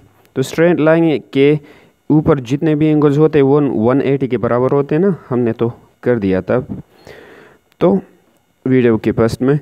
तो ये 90 एंगल है। इसके इस दूसरी तरफ ये जो एंगल बन रहा है यहाँ से लेकर इस पॉइंट से लेकर इस पॉइंट से लेकर यहाँ तक, ठीक है, दूसरी तरफ ये भी 90 होगा ना, ये तरफ 90 है तो ये तरफ भी 90 होगा, दोनों को मिला के 180 बनेगा। तो ये यहाँ से लेकर इस ब्लैक लाइन से लेकर इस ग्रीन लाइन तक ये जो एंगल है वो क्या है, वो 90 है, ठीक है। मतलब यहाँ से लेकर 1 तक इस तक, ठीक है, ये 90 एंगल है। अब ये 90 एंगल दो एंगल्स में मज़ीद तकसीम हो चुका है। एक तो यहाँ पर ये एंगल 1 जो आपको दिखाई दे रहा है, ये एक एंगल 1 है, फिर ये एक दूसरा एंगल भी यहाँ पर बना हुआ है, ये एंगल 2 है। तो मतलब दो एंगल्स यहाँ पर इस 90 के अंदर दो एंगल्स बने हुए हैं और इन दोनों को एंगल 1 और 2 को जब हम जमा करें तो ये पूरा का पूरा 90 आ जाएगा ना। तो यक वही 90 हमने ये इसके नेम्स हमने लिखने, ये दोनों, ये एंगल 1 इसको 2 मैं लिख चुका हूँ, इसको मैं 3 का नाम दूंगा कि आप लोगों के समझ में ज़्यादा आ जाए। तो ये एंगल 1 और एंगल 3 ये कम्प्लीमेंट्री एंगल्स हैं। क्योंकि ये इन दोनों को मिला के क्या बन रहा है, 90 एंगल बन रहा है, ठीक है। तो ये दोनों एंगल क्या है, कम्प्लीमेंट्री एंगल्स है। सिर्फ इनके नाम हमने लिखने। तो पहला वाला एंगल जो है एंगल 1 ये इस तरह बन रहा है, इसका नाम क्या होगा, बीच में O है, यहाँ पर E है और यहाँ पर G है, तो हम बोल सकते हैं कि GOE या EOG, ठीक है। और ये पहले वाले भी में मौजूद था, ठीक है, GOE। तो पहला पेयर क्या होगा, GO और E, ये एंगल 1 और फिर ये एंगल 3 का EOG, ये दूसरा है। तो पहला पेयर क्या है, GOE, ठीक है। ये इसकी तरह ये दोनों सेम है लेकिन सिर्फ तरतीब में बदलना, क्योंकि ये भी एंगल 1 है, ये भी। और फिर इस एंगल 3 का नाम क्या होगा, एंगल 3 को अगर आप लोग देखें ये एंगल 3 है जिसको मैंने छोड़ दिया। तो बीच में O है, यहाँ पर E, यहाँ पर G, तो नाम किस तरह देंगे, EOG, इस तरह EOG, ठीक है। तो एंगल EOG, तो अगर इन दोनों को मिलाया जाए तो हमें पूरा का पूरा 90 एंगल मिल सकता है, ठीक है। तो ये हुए। अब हम पार्ट नंबर 2 पे आ गए। इसमें कह रहे हैं नेम आर लीनियर पेयर्स। तो हमने वो लीनियर पेयर्स के नेम लिखने हैं, ठीक है। लीनियर पेयर्स ऑफ एंगल्स क्या होते हैं, सबसे पहले दो एंगल्स को हम लीनियर पेयर्स तब बोलेंगे जब इनको मिला के हमें एक लाइन मिलता है, ठीक है, जब इनका सम 180 के बराबर होता है। फॉर एग्जांपल इस तरह का एग्जांपल मैंने लिया, तो हमारे पास ये एक स्ट्रेट लाइन है, ठीक है।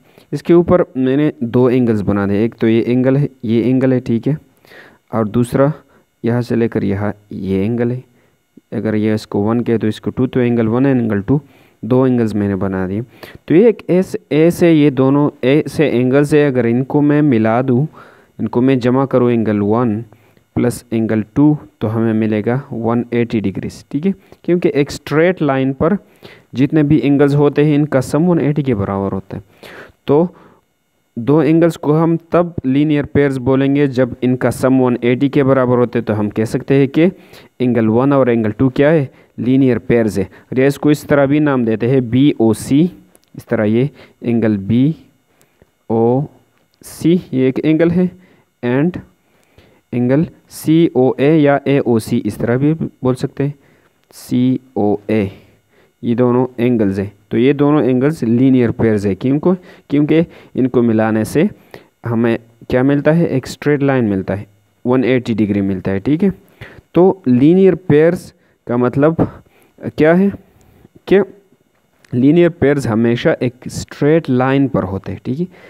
जहाँ भी आप लोगों को स्ट्रेट लाइन दिखाई दे, ये स्ट्रेट लाइन है ना, सीधा लाइन है, इसके ऊपर हम लीनियर पेयर्स को ढूंढेंगे। तो हम वो एंगल्स उठाएंगे जिनके जमा करने से हमें मिलता है 180, ठीक है। अब हम इस डायग्राम में लीनियर पेयर्स को हमने ढूंढना है, ठीक है। तो जब लीनियर की बात हो रही है तो हम स्ट्रेट लाइंस को ढूंढेंगे सबसे पहले। तो यहाँ पर ये BE एक स्ट्रेट लाइन है और दूसरा ये FG एक स्ट्रेट लाइन है, ठीक है। तो इस स्ट्रेट लाइन के ऊपर दो लीनियर पेयर्स बनेंगे और इसके नीचे भी दो लीनियर पेयर्स बनेंगे। फिर इस स्ट्रेट लाइन के इस तरफ दो बनेंगे, ठीक है, और इस तरफ दो बनेंगे। तो दोनों स्ट्रेट लाइंस के 4 लीनियर पेयर्स ऑफ एंगल्स बनेंगे, ठीक है। तो 4 + 4 4 + 4 ये मिला के 8 बनते हैं। बुक में आंसर में सिर्फ 4 गिवन है इस स्ट्रेट लाइन के लिए, उन्होंने मालूम किए हैं, लेकिन इसके लिए वो उन्होंने नहीं किए। हम तमाम फाइंड करेंगे, 8 के 8 फाइंड करेंगे, ठीक है। तो सबसे पहले हमने एक स्ट्रेट लाइन ढूंढना है, ये हुआ स्ट्रेट लाइन, ठीक है, BE स्ट्रेट लाइन है। फिर इस स्ट्रेट लाइन के ऊपर अगर हम यहाँ पर तो कितने एंगल्स बन चुके हैं स्ट्रेट लाइन, इस रेड स्ट्रेट लाइन के ऊपर यहाँ पर ये एक एंगल 6 ये एक एंगल है, फिर ये भी एक एंगल है और ये भी एक एंगल, 3 एंगल्स बनाई है, ठीक है। लेकिन हमें ज़रूरत सिर्फ 2 एंगल्स की है, 3 की नहीं है। तो हम एक को हटा देंगे। फॉर एग्ज़ाम्पल इस बीच वाले को मैंने हटा दिया इस तरह, ठीक है। तो ये बीच वाला इसको मैंने हटा दिया इस वाइट पेपर के ज़रिए। तो हमारे पास अब इस स्ट्रेट लाइन पर 2 एंगल्स बन गए, एक ये वाला और एक यहाँ से लेकर यहाँ ये वाला, ठीक है। तो अगर इन दो को हम जमा करते हैं, ये एंगल 6 से और ये यहाँ पर ये जो एक एंगल बन रही है यहाँ से यहाँ तक, अगर इनको हम जमा करें तो हमें ये स्ट्रेट लाइन मिलेगा ना, पूरा का पूरा, आधा यहाँ पर है और आधा यहाँ पर है। तो इनको जमा करें तो ये स्ट्रेट लाइन मिलेगा। तो मतलब ये वाला एंगल यहाँ पर जो बन रहा है और इस साइड पे जो बन रहा है ये एंगल, ये दोनों क्या है, लीनियर पेयर्स है, ठीक है। क्योंकि इनको जमा करने से हमें ये स्ट्रेट लाइन मतलब 180 डिग्री मिलता है, ठीक है। ये 90 और ये भी 90 तो 180 आएगा, ठीक है।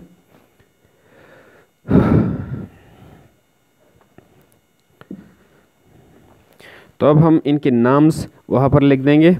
इस एंगल का नाम क्या है, B, यहाँ पर O है, ONP, BOP, ठीक है। ये बुक में नहीं लिखा है लेकिन हम लिखेंगे यहाँ पर। तो पहला हमारा है एंगल BOP, पहला एंगल है कि इसके साथ कौन सा दूसरा एंगल है, PO और E, ये दूसरा है POE, और या इस तरह भी बोल सकते हैं EOP, आप लोगों की मर्जी है। एंगल, ये एंगल की निशानी है, एंगल POE, ठीक है। तो इन दोनों एंगल्स को अगर हम जमा करें तो हमें 180 मिलता है। तो ये दोनों लीनियर पेयर्स हैं, ठीक है। फिर इस स्ट्रेट लाइन के ऊपर अगर हम इसको अभी ठीक कर ले और इसको हटा ले, तो अब अगर आप लोग देख ले तो इस स्ट्रेट लाइन के ऊपर एक एंगल हो, तो ये है यहाँ से लेकर यहाँ तक, इस रेड लाइन से लेकर इस ब्लैक लाइन तक, ठीक है। एक एंगल ये है जिसके ऊपर 2 मैंने लिखा है और एक ये है एंगल 1। तो 2 एंगल्स है और इन दोनों को मिलाने से हमें ये लाइन मिलता है, ठीक है, मतलब 180 मिलता है। तो इन दोनों को मिलाने से 180 मिलता है। तो इन दोनों को फिर क्या कहेंगे, हम लीनियर पेयर्स कहेंगे। तो उनके नाम ज़रा हमने लिखने हैं वहाँ पर। तो इस एंगल के नाम क्या होगा, ये एंगल यहाँ से स्टार्ट हुआ, यहाँ पर ये 2 है और एंगल यहाँ पर बन रहा है। तो BO, यहाँ पर ये O है ना, और ऊपर क्या है G, BOG इस तरह जा रहा है। तो इस एंगल का नाम किस तरह लिखेंगे, ये हमारा दूसरा है, तो एंगल BOG, एंगल BOG है। और इसके साथ ये तो हमने BOG लिख लिया, इसके साथ अब ये वाला एंगल जो है, ये 1 जो मैंने लिखा है, ये एंगल 1, ये इसका नाम क्या है, G, यहाँ O है और यहाँ E है, तो GOE, या इस तरफ भी आप लोग जा सकते हैं EOG। तो हम लिख सकते हैं GOE, एंगल GOE, ठीक है। तो इन दोनों एंगल्स को मिलाने से हमें मिलता है ये स्ट्रेट लाइन, ठीक है। अच्छा, तो अब इस स्ट्रेट लाइन के ऊपर तो हमने इस तरह 4 एंगल्स उठा लिए, ठीक है, 2 ये और 2 ये। अब इस स्ट्रेट लाइन के ऊपर भी 4 एंगल्स इस तरह मौजूद है, 4 एंगल्स है और 2 जोड़े हैं, ठीक है। 2 जोड़े इस रेड स्ट्रेट लाइन के नीचे भी होंगे। तो ज़रा इस स्ट्रेट लाइन को हम उल्टा कर देते हैं, फिर ज़्यादा समझ में आएगा। तो इसको हम इस तरह रोटेट करेंगे इस डायरेक्शन में, तो ये उल्टा हो जाएगा। इस तरह मैंने उल्टा कर दिया, ठीक है, उल्टा मैंने कर दिया।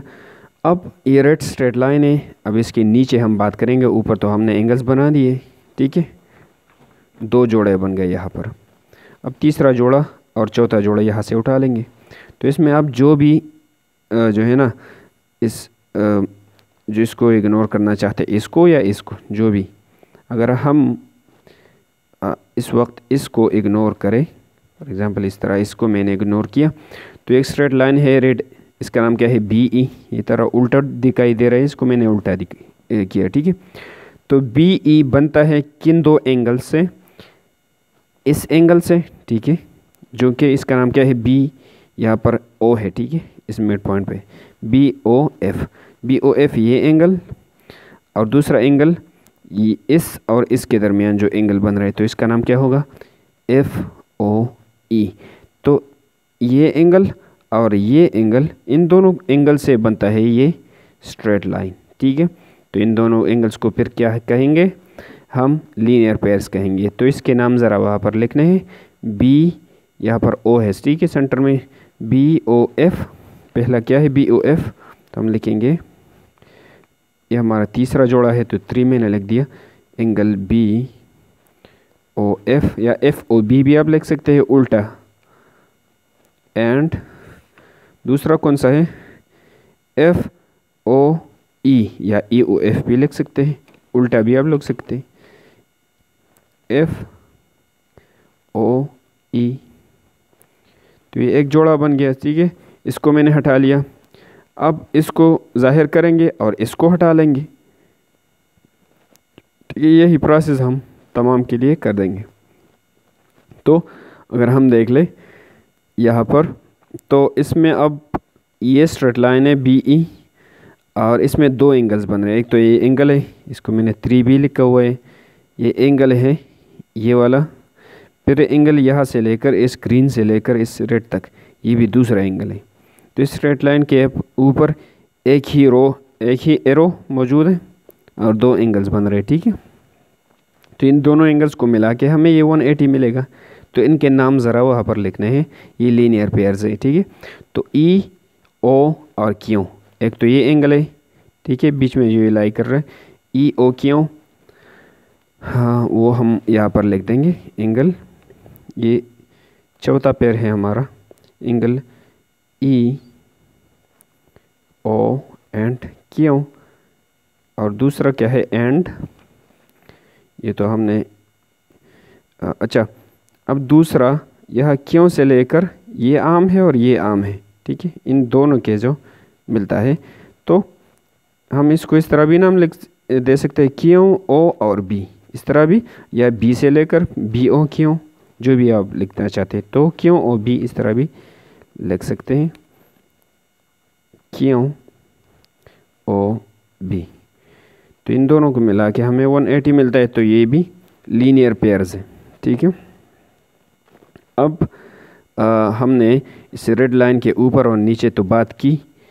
अब हमारे पास एक दूसरा लाइन भी मौजूद है, ये ब्लैक वाला, ब्लैक कलर का जो दिखाई दे रहा है ना, ये दूसरा लाइन भी है।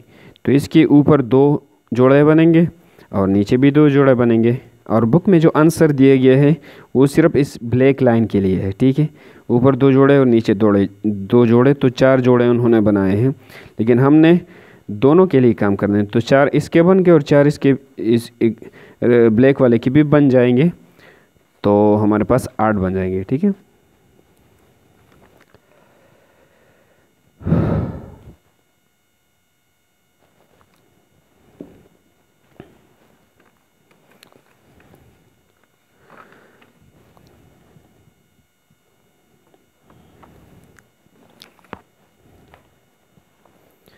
जब इस पिक्चर को ज़रा इस तरह रोटेट कर ले तो हमें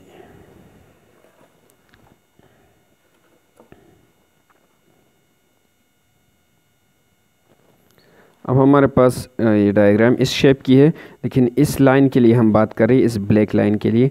तो इसको इस तरह कुछ रोटेट करेंगे कि हमें सीधा दिखाई दे। तो इस तरह मैंने रोटेट किया, ठीक है। तो अब एक ये एक स्ट्रेट लाइन यहाँ पर हमारे पास मौजूद है, ये स्ट्रेट लाइन, ठीक है। और इस स्ट्रेट लाइन के लिए अब हमने काम करना है। तो आप लोगों को, आपको याद हो तो एक चीज़ को आप लोग इस तरह हटा लें तो फिर आपके पास दो ही एंगल्स बच जाते हैं, ठीक है।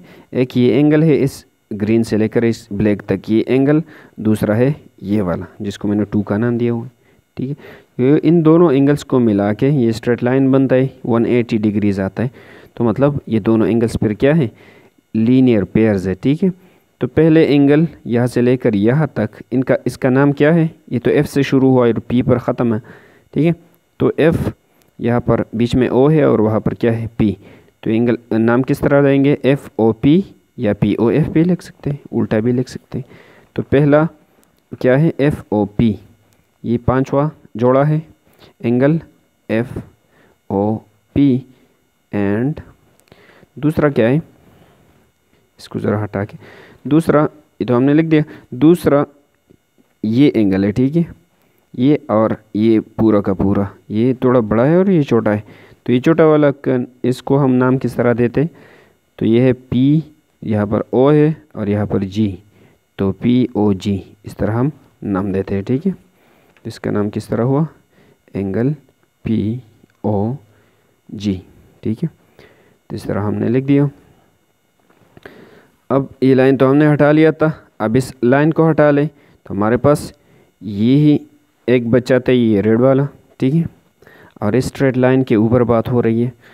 तो अब ये एंगल 5 और ये बड़ा एंगल, इन दोनों को मिला के हमें ये ब्लैक लाइन मिलता है, ठीक है, 180 डिग्रीज मिलती है। तो इनके नाम ज़रा वहाँ पर लिख देंगे क्योंकि ये लीनियर पेयर्स है कि 2 है और दोनों को मिला के हमें 180 मिलता है। तो इसका नाम क्या है F, यहाँ पर है O और यहाँ पर B है। तो FOB लिख सकते हैं या BOF उल्टा भी लिख सकते हैं। तो हम लिखेंगे FOB, ये हमारा जो है ना ये एंगल FOB। एंड और दूसरा कौन सा होगा, एक तो ये है, ठीक है। फिर ये यहाँ से रेड से लेकर ये तक ये एंगल है, तो इसका नाम किस तरह देंगे, BOG, ठीक है, या GOB। तो एंगल BOG, ठीक है। अब ये हुआ। तो अब इस ब्लैक लाइन के ऊपर हमने 2 जोड़े बना लिए, ठीक है। ये 5 और 6 ये 2 जोड़े हैं। अब इस ब्लैक लाइन के इस तरफ, इसके नीचे भी हम 2 जोड़े बनाएंगे। तो इसको ज़रा हम रोटेट कर लेंगे और फिर देख लेंगे। इसको ज़रा हमने इस तरह रोटेट किया, ठीक है। तो एक ब्लैक लाइन है, इसके ऊपर हम 2 जोड़े बनाएंगे। तो आसान चीज़ है, सिर्फ एक को आप लोग छुपा लें और दूसरा जो रह जाता है उसके नाम वहाँ पर हमने लिखने हैं। तो आप लोग पहले इसको छुपा लेते या इसको, जो भी आप लोग छुपा लेते। फॉर एग्ज़ाम्पल पहले मैंने इसको छुपा लिया, ठीक है। तो यहाँ पर एक ब्लैक लाइन के नीचे हमें अब 2 एंगल्स मिल रहे हैं। एक एंगल तो ये है, इस यहाँ से लेकर यहाँ तक ये एंगल, दूसरा इस ग्रीन से लेकर इस ब्लैक तक दूसरा, ये 2 एंगल्स है, ठीक है। वो तीसरा वाला तो मैंने ख़त्म कर दिया, ठीक है। तो इन दोनों को मिला के अगर ये वाला और ये वाला हम जमा करें तो ये स्ट्रेट लाइन बनेगा ना 180 डिग्रीज। तो ये हमारे पास लीनियर पेयर्स होंगे, एक जोड़ा है जिसको जमा करने से 180 आता है, ठीक है। तो इनके नाम ज़रा वहाँ पर लिखने। पहला नाम क्या है, इस एंगल का नाम क्या है, ये F से और Q है और बीच में क्या है O है। तो FOQ ये इसका नाम है, ठीक है, FOQ। तो हम लिखेंगे एंगल FOQ। एंड दूसरा कौन सा है, दूसरा अगर हमने इसको हटा लिया था ना, अच्छा दूसरा कौन सा है, क्यों है, यहाँ पर G है तो क्यों है OG, क्यों OG या GOQ, क्यों OG ये दूसरा एंगल है, इन दोनों के मिलाने से हमें मिलता है QOG। इन दोनों को जब हम मिलाए तो हमें 180 मिलते हैं, मतलब ये लीनियर पेयर्स है। ठीक है, अब इसको तो हमने हटा लिया था, अब इसकी बारी है इसको हटा ले, तो फिर भी दो एंगल्स बन जाते हैं। ये एंगल देखिए, रेड से लेकर ब्लैक तक, यहाँ तक ये एंगल, और फिर यहाँ तक ये एंगल, इन दोनों बन जाते हैं। तो इनके नाम हमने वहाँ पर लिखे नहीं, क्योंकि लीनियर पेयर्स है, इनको मिलाने से 180 आता है। तो इसका नाम किस तरह है, F और E तक गया है, तो FO बीच में है और E, FOE पहला है और दूसरा है EOG। ठीक है, तो FOE एंड EOG ये दोनों लिखने हैं। एंगल FOE एंड दूसरा है एंगल पर अगर हम देख ले EOG, तो है EOG। तो ये सारे 8 जोड़े मेरे पास बन गए। बुक में सिर्फ 4 मौजूद है, लेकिन मैंने 8 बना दिए। बुक में सिर्फ ये 5 से लेकर ये 8 तक ये मौजूद है और ये ऊपर वाला मौजूद नहीं है, लेकिन आप लोगों ने सारे निकालने हैं। ठीक है, अब हम आ गए तीसरे पार्ट पे। इसमें कह रहे हैं name all the pairs of vertical opposite angles. तो हमने वर्टिकली अपोजिट एंगल्स इसमें से उठाने हैं जो जोड़ों में मौजूद होते हैं। ठीक है, पेयर्स में, और उनके नाम लिखने हैं। तो आप लोग ज़रा रिवाइंड कर ले कि वर्टिकली अपोजिट एंगल्स क्या होते हैं। तो हमारे पास एक फर्ज करें एक लाइन ये है, फिर एक दूसरा लाइन इस तरह जाता है, तो फिर यहाँ पर कुछ एंगल्स बनते हैं। ठीक है, यहाँ पर एक एंगल बनता है, इसको मैंने 1 का नाम दे दिया। यहाँ पर भी एंगल बनता है, इसको मैंने 2 का नाम दे दिया। यहाँ पर एंगल बनता है, इसको मैंने 3 का नाम दे दिया। यहाँ पर भी एंगल बनता है, इसको मैंने 4 का नाम दे दिया। तो 4 एंगल्स यहाँ पर बन गए। ठीक है, तो अगर हम देख ले ये 1 और 3 ये एक दूसरे के अपोजिट है। ठीक है, और ये 2 और 4 ये एक दूसरे के अपोजिट है। तो हम कहेंगे कि ये एंगल 2 और ये 4 ये वर्टिकली अपोजिट एंगल्स हैं। ठीक है, और ये एंगल 1 और 3 ये भी वर्टिकली अपोजिट एंगल्स हैं। ठीक है, तो इन एंगल्स को हम बोलते हैं वर्टिकली अपोजिट एंगल्स। ठीक है, तो इस तरह हम एंगल्स वहीं पर भी करेंगे। लेकिन अगर आप लोग ये चीज़ भी याद रख ले इसमें कि वर्टिकली अपोजिट एंगल्स 2 लाइंस के पॉइंट ऑफ इंटरसेक्शन से बनते हैं। 2 लाइंस जब एक दूसरे को टच करते हैं ना, तो जहाँ पर ये मिलते हैं वहाँ पर वर्टिकली अपोजिट एंगल्स बनते हैं।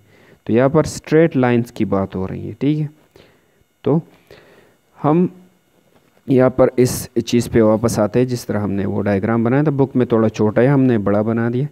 तो वर्टिकली अपोजिट एंगल्स की जब हम बात करेंगे तो वो स्ट्रेट लाइन के बीच में होंगे। ठीक है, तो स्ट्रेट लाइंस इसमें कितने हैं, स्ट्रेट लाइन मतलब सीधा एक लाइन। तो एक सीधा लाइन ये है BE, और दूसरा सीधा लाइन ये है FG।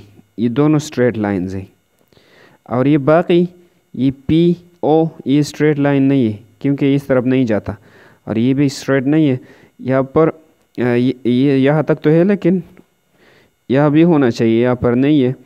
तो ये हम काउंट नहीं कर लेंगे, हम सिर्फ वो लाइंस उठाएंगे जो स्ट्रेट लाइंस पूरा का पूरा लाइन हमें देता है। ठीक है, तो हमारा मकसद सिर्फ BE इसमें है और FG इसमें है। तो इसकी और इसकी हमें ज़रूरत नहीं है। तो मैंने क्या कर लिया, इस तरह का दूसरा कोई शेप बना दिया, और इससे यहाँ तक यहाँ पर जुता उसे भी हटा दिया, और यहाँ पर जुता उसे भी हटा दिया, क्योंकि उसकी हमें ज़रूरत नहीं है। ठीक है, वर्टिकली अपोजिट एंगल्स हम सिर्फ यहाँ से मालूम कर सकते हैं। अच्छा, तो यहाँ पर मैंने ये 2 लाइन्स उठा लिए BE एंड FG। ठीक है, तो यहाँ पर कितने एंगल्स बन रहे हैं अगर आप लोग देखें तो ये एक एंगल बन रहा है यहाँ पर, और ये एक एंगल बन रहा है। तो ये एंगल इस एंगल का अपोजिट है। ठीक है, जिस तरह मैंने समझा दिया। तो ये दोनों एक दूसरे को अपोजिट है, तो इनको बोलते हैं हम वर्टिकली अपोजिट एंगल्स। ठीक है, इनके नाम सिर्फ हमने लिखने हैं। तो इस एंगल का नाम हम किस तरह लिखते हैं, FOB। ठीक है, इस एंगल को इस तरह हम लिखते हैं। तो पहला जोड़ा हमारे पास एंगल FOB ये है, और इसका नाम हम इस तरह लिखते हैं GOA या EOG, जिस तरह भी आप लोग लिखना चाहें हम लिखेंगे, एंड GOE, जी एंगल का निशान है एंगल GOE, ये दोनों वर्टिकली अपोजिट है। फिर इसमें यहाँ पर भी एक एंगल बन रहा है, ठीक है, और यहाँ पर भी एक एंगल बन रहा है, तो ये दोनों एक दूसरे को अपोजिट है ना। तो इनके नाम क्या होंगे, अगर इनको हम इस तरह छुपा लें तो इसका नाम होगा GOE पहले वाले का, GOB दूसरा क्या है GOB, एंड इस नीचे वाले का, नीचे वाला जो इस लाइन के नीचे इस तरह हो रहा है, तो ये है EOF, ठीक है, एंगल EO एंड F। तो ये दोनों मेरे पास इस तरह ये पेयर्स बन गए, ठीक है, ये एक जोड़ा है और ये एक जोड़ा है। तो ये हमारा जो है ना आखिरी पार्ट था इसमें।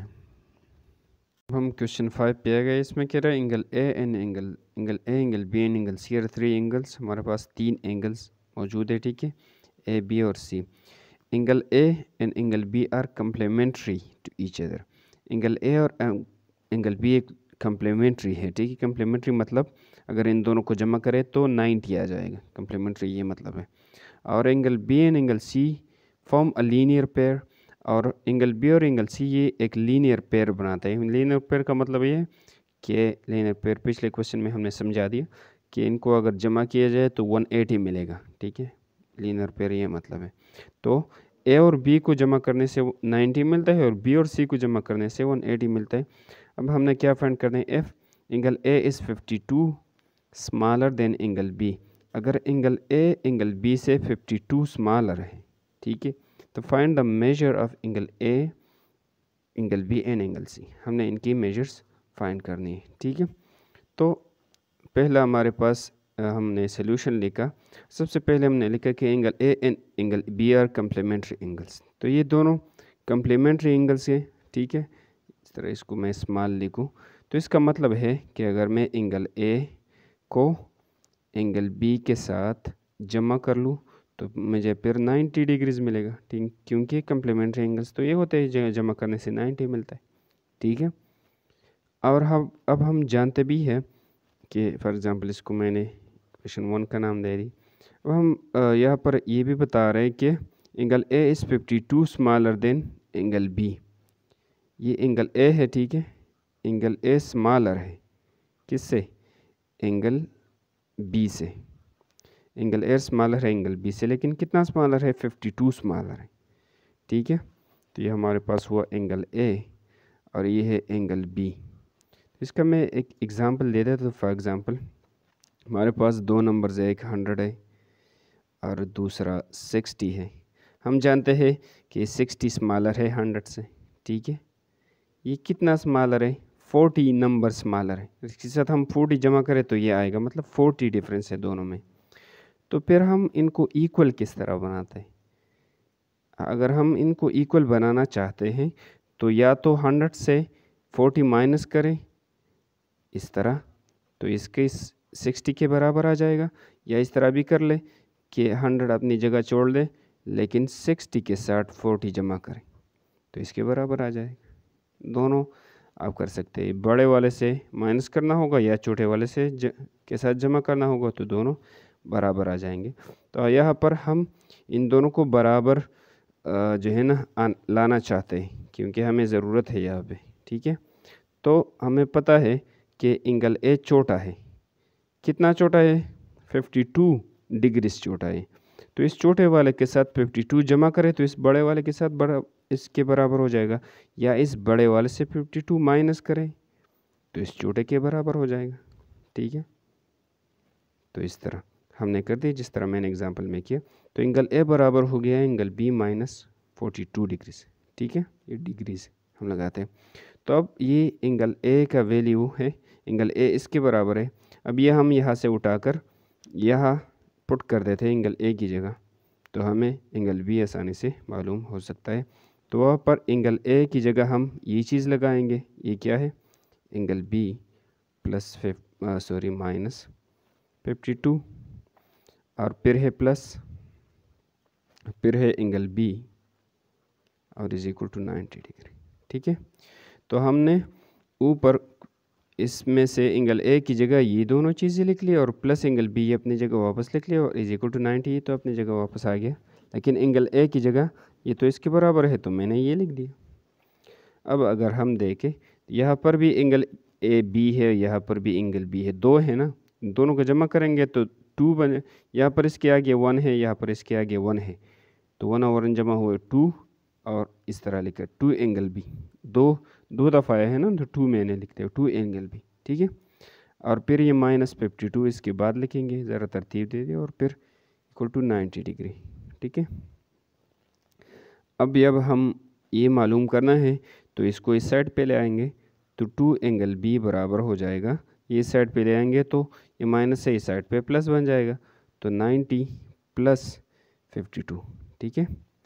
तो 90 के साथ आप लोग 52 ऐड करें कि क्या आता है, तो 52 प्लस 90, तो 2 और 5 और 9 ये आता है 14, ठीक है। तो 2 एंगल बी बराबर आ गया 142 डिग्रीज़ के। अब हमें सिर्फ एंगल बी चाहिए, ये 2 ख़त्म करना होगा तो दोनों साइड्स को 2 पर डिवाइड करें तो 2 के साथ कैंसिल हो जाएगा, हमें एंगल बी मिलेगा। इसको 2 पर डिवाइड करें, 2 7 ज़र 14 है, 2 1 ज़र 2, तो एंगल बी बराबर है 71 डिग्रीज़ के, ठीक है। एंगल बी इसके बराबर आ गया, एंगल बी तो फाइंड हो गया। अब हम ये भी जानते हैं कि अगर बी और सी ये सप्लीमेंट्री एंगल्स है ना, वहाँ पर लीनियर पेयर बता रहा है, तो इनको जमा करने से हमें 180 मिलेगा, ठीक है। तो हम जानते हैं कि अगर इसमें देखें angle A plus angle B ये 90 के बराबर है, ठीक है। तो एंगल बी तो हमने फाइंड कर दिया, अगर अब हम इस एंगल बी की वैल्यू यहाँ पर लगा दें तो हम एंगल ए भी आसानी से फाइंड कर सकते हैं, ठीक है। तो इक्वेशन 1 किस तरह है, angle A plus angle B, अगर ये तो कम्प्लीमेंट्री अगर जमा किया जाए तो 90 आ जाएगा। अब ए की वैल्यू फाइंड करने के लिए बी की जगह हमने 71 यहाँ पर पुट करना है तो ए आसानी से मालूम हो जाएगा। हमने ए बी सी तीनों मालूम करने, सिर्फ बी हो गया और 2 बाकी है। तो एंगल ए अपनी जगह फिर प्लस इसकी जगह मैं 71 लिख सकता हूँ ना, ये तो इसके बराबर है, तो इसके जगह मैंने 71 डिग्रीज़ लिखा इज इक्वल टू 90। फिर ये एंगल ए अपनी जगह रहेगा और ये इस तरफ ले आएंगे इक्वल के इस साइड पे, इससे माइनस हो जाएगा, इसके ऊपर ये डिग्री भी लिख ले, -71, ठीक है। तो जब हम 90 से 71 माइनस कर देते तो क्या मिलता है, 90 - 71, तो ये 10 बन गया और ये 8, 10 से 1 गया 9 आ गया और 8 से 7 हमें मिल गया 1, तो क्या आता है 19 आता है। तो एंगल ए है 19 डिग्री, ठीक है। एंगल ए हमारे पास 19 डिग्री है। अब एंगल सी को भी मालूम करना है, तो हम जानते हैं वहाँ पर क्वेश्चन में बता रहे हैं कि angle B and C are supplementary angles, ठीक है। क्वेश्चन में कह रहा है कि angle B and angle C are linear pairs, ठीक है, लीनियर पेयर्स। लीनियर पेयर्स का मतलब ये है कि इन दोनों का अगर जमा किया जाए तो फिर हमें क्या मिलेगा, 180 मिलेगा। लीनियर पेयर्स का मतलब ये है। तो अब इसमें एंगल बी की वैल्यू हम पुट करते हैं, वो किसके 71 के बराबर है, तो सी भी हमें आसानी से मालूम हो जाएगा। तो एंगल बी की जगह हम लिखेंगे 71 डिग्री प्लस, ये तो मालूम नहीं है, ये अपनी जगह एंगल सी वापस लिख दिया इज इक्वल टू 180। अब एंगल सी को मालूम करने के लिए ये यहाँ पर रहेगा और ये इस साइड पे ले आएंगे, इससे माइनस करेंगे, ठीक है। तो 180 डिग्री से 71 डिग्री माइनस करेंगे तो हमें एंगल सी मिलेगा। तो 180 से 71 हम लोग माइनस कर देते हैं यहाँ पर, 180 - 71, तो 0 से 1 नहीं जा सकता, लेकिन ये 10 बन गया और ये 7, तो 10 से 1 गया 9 आ गया, 7 से 7 0 और ये 1 अपनी जगह, तो हमें मिलता है 109। तो ये सी एंगल जो है वो है 109 डिग्री। तो हमने एंगल सी भी मालूम किया 109 डिग्री, एंगल ए भी हमने मालूम किया, ये एंगल ए है, ठीक है, वो है 19 डिग्रीज़, और एंगल बी भी मालूम किया, वो है क्या है 71 डिग्रीज। ठीक है, हमने तीनों मालूम कर दी।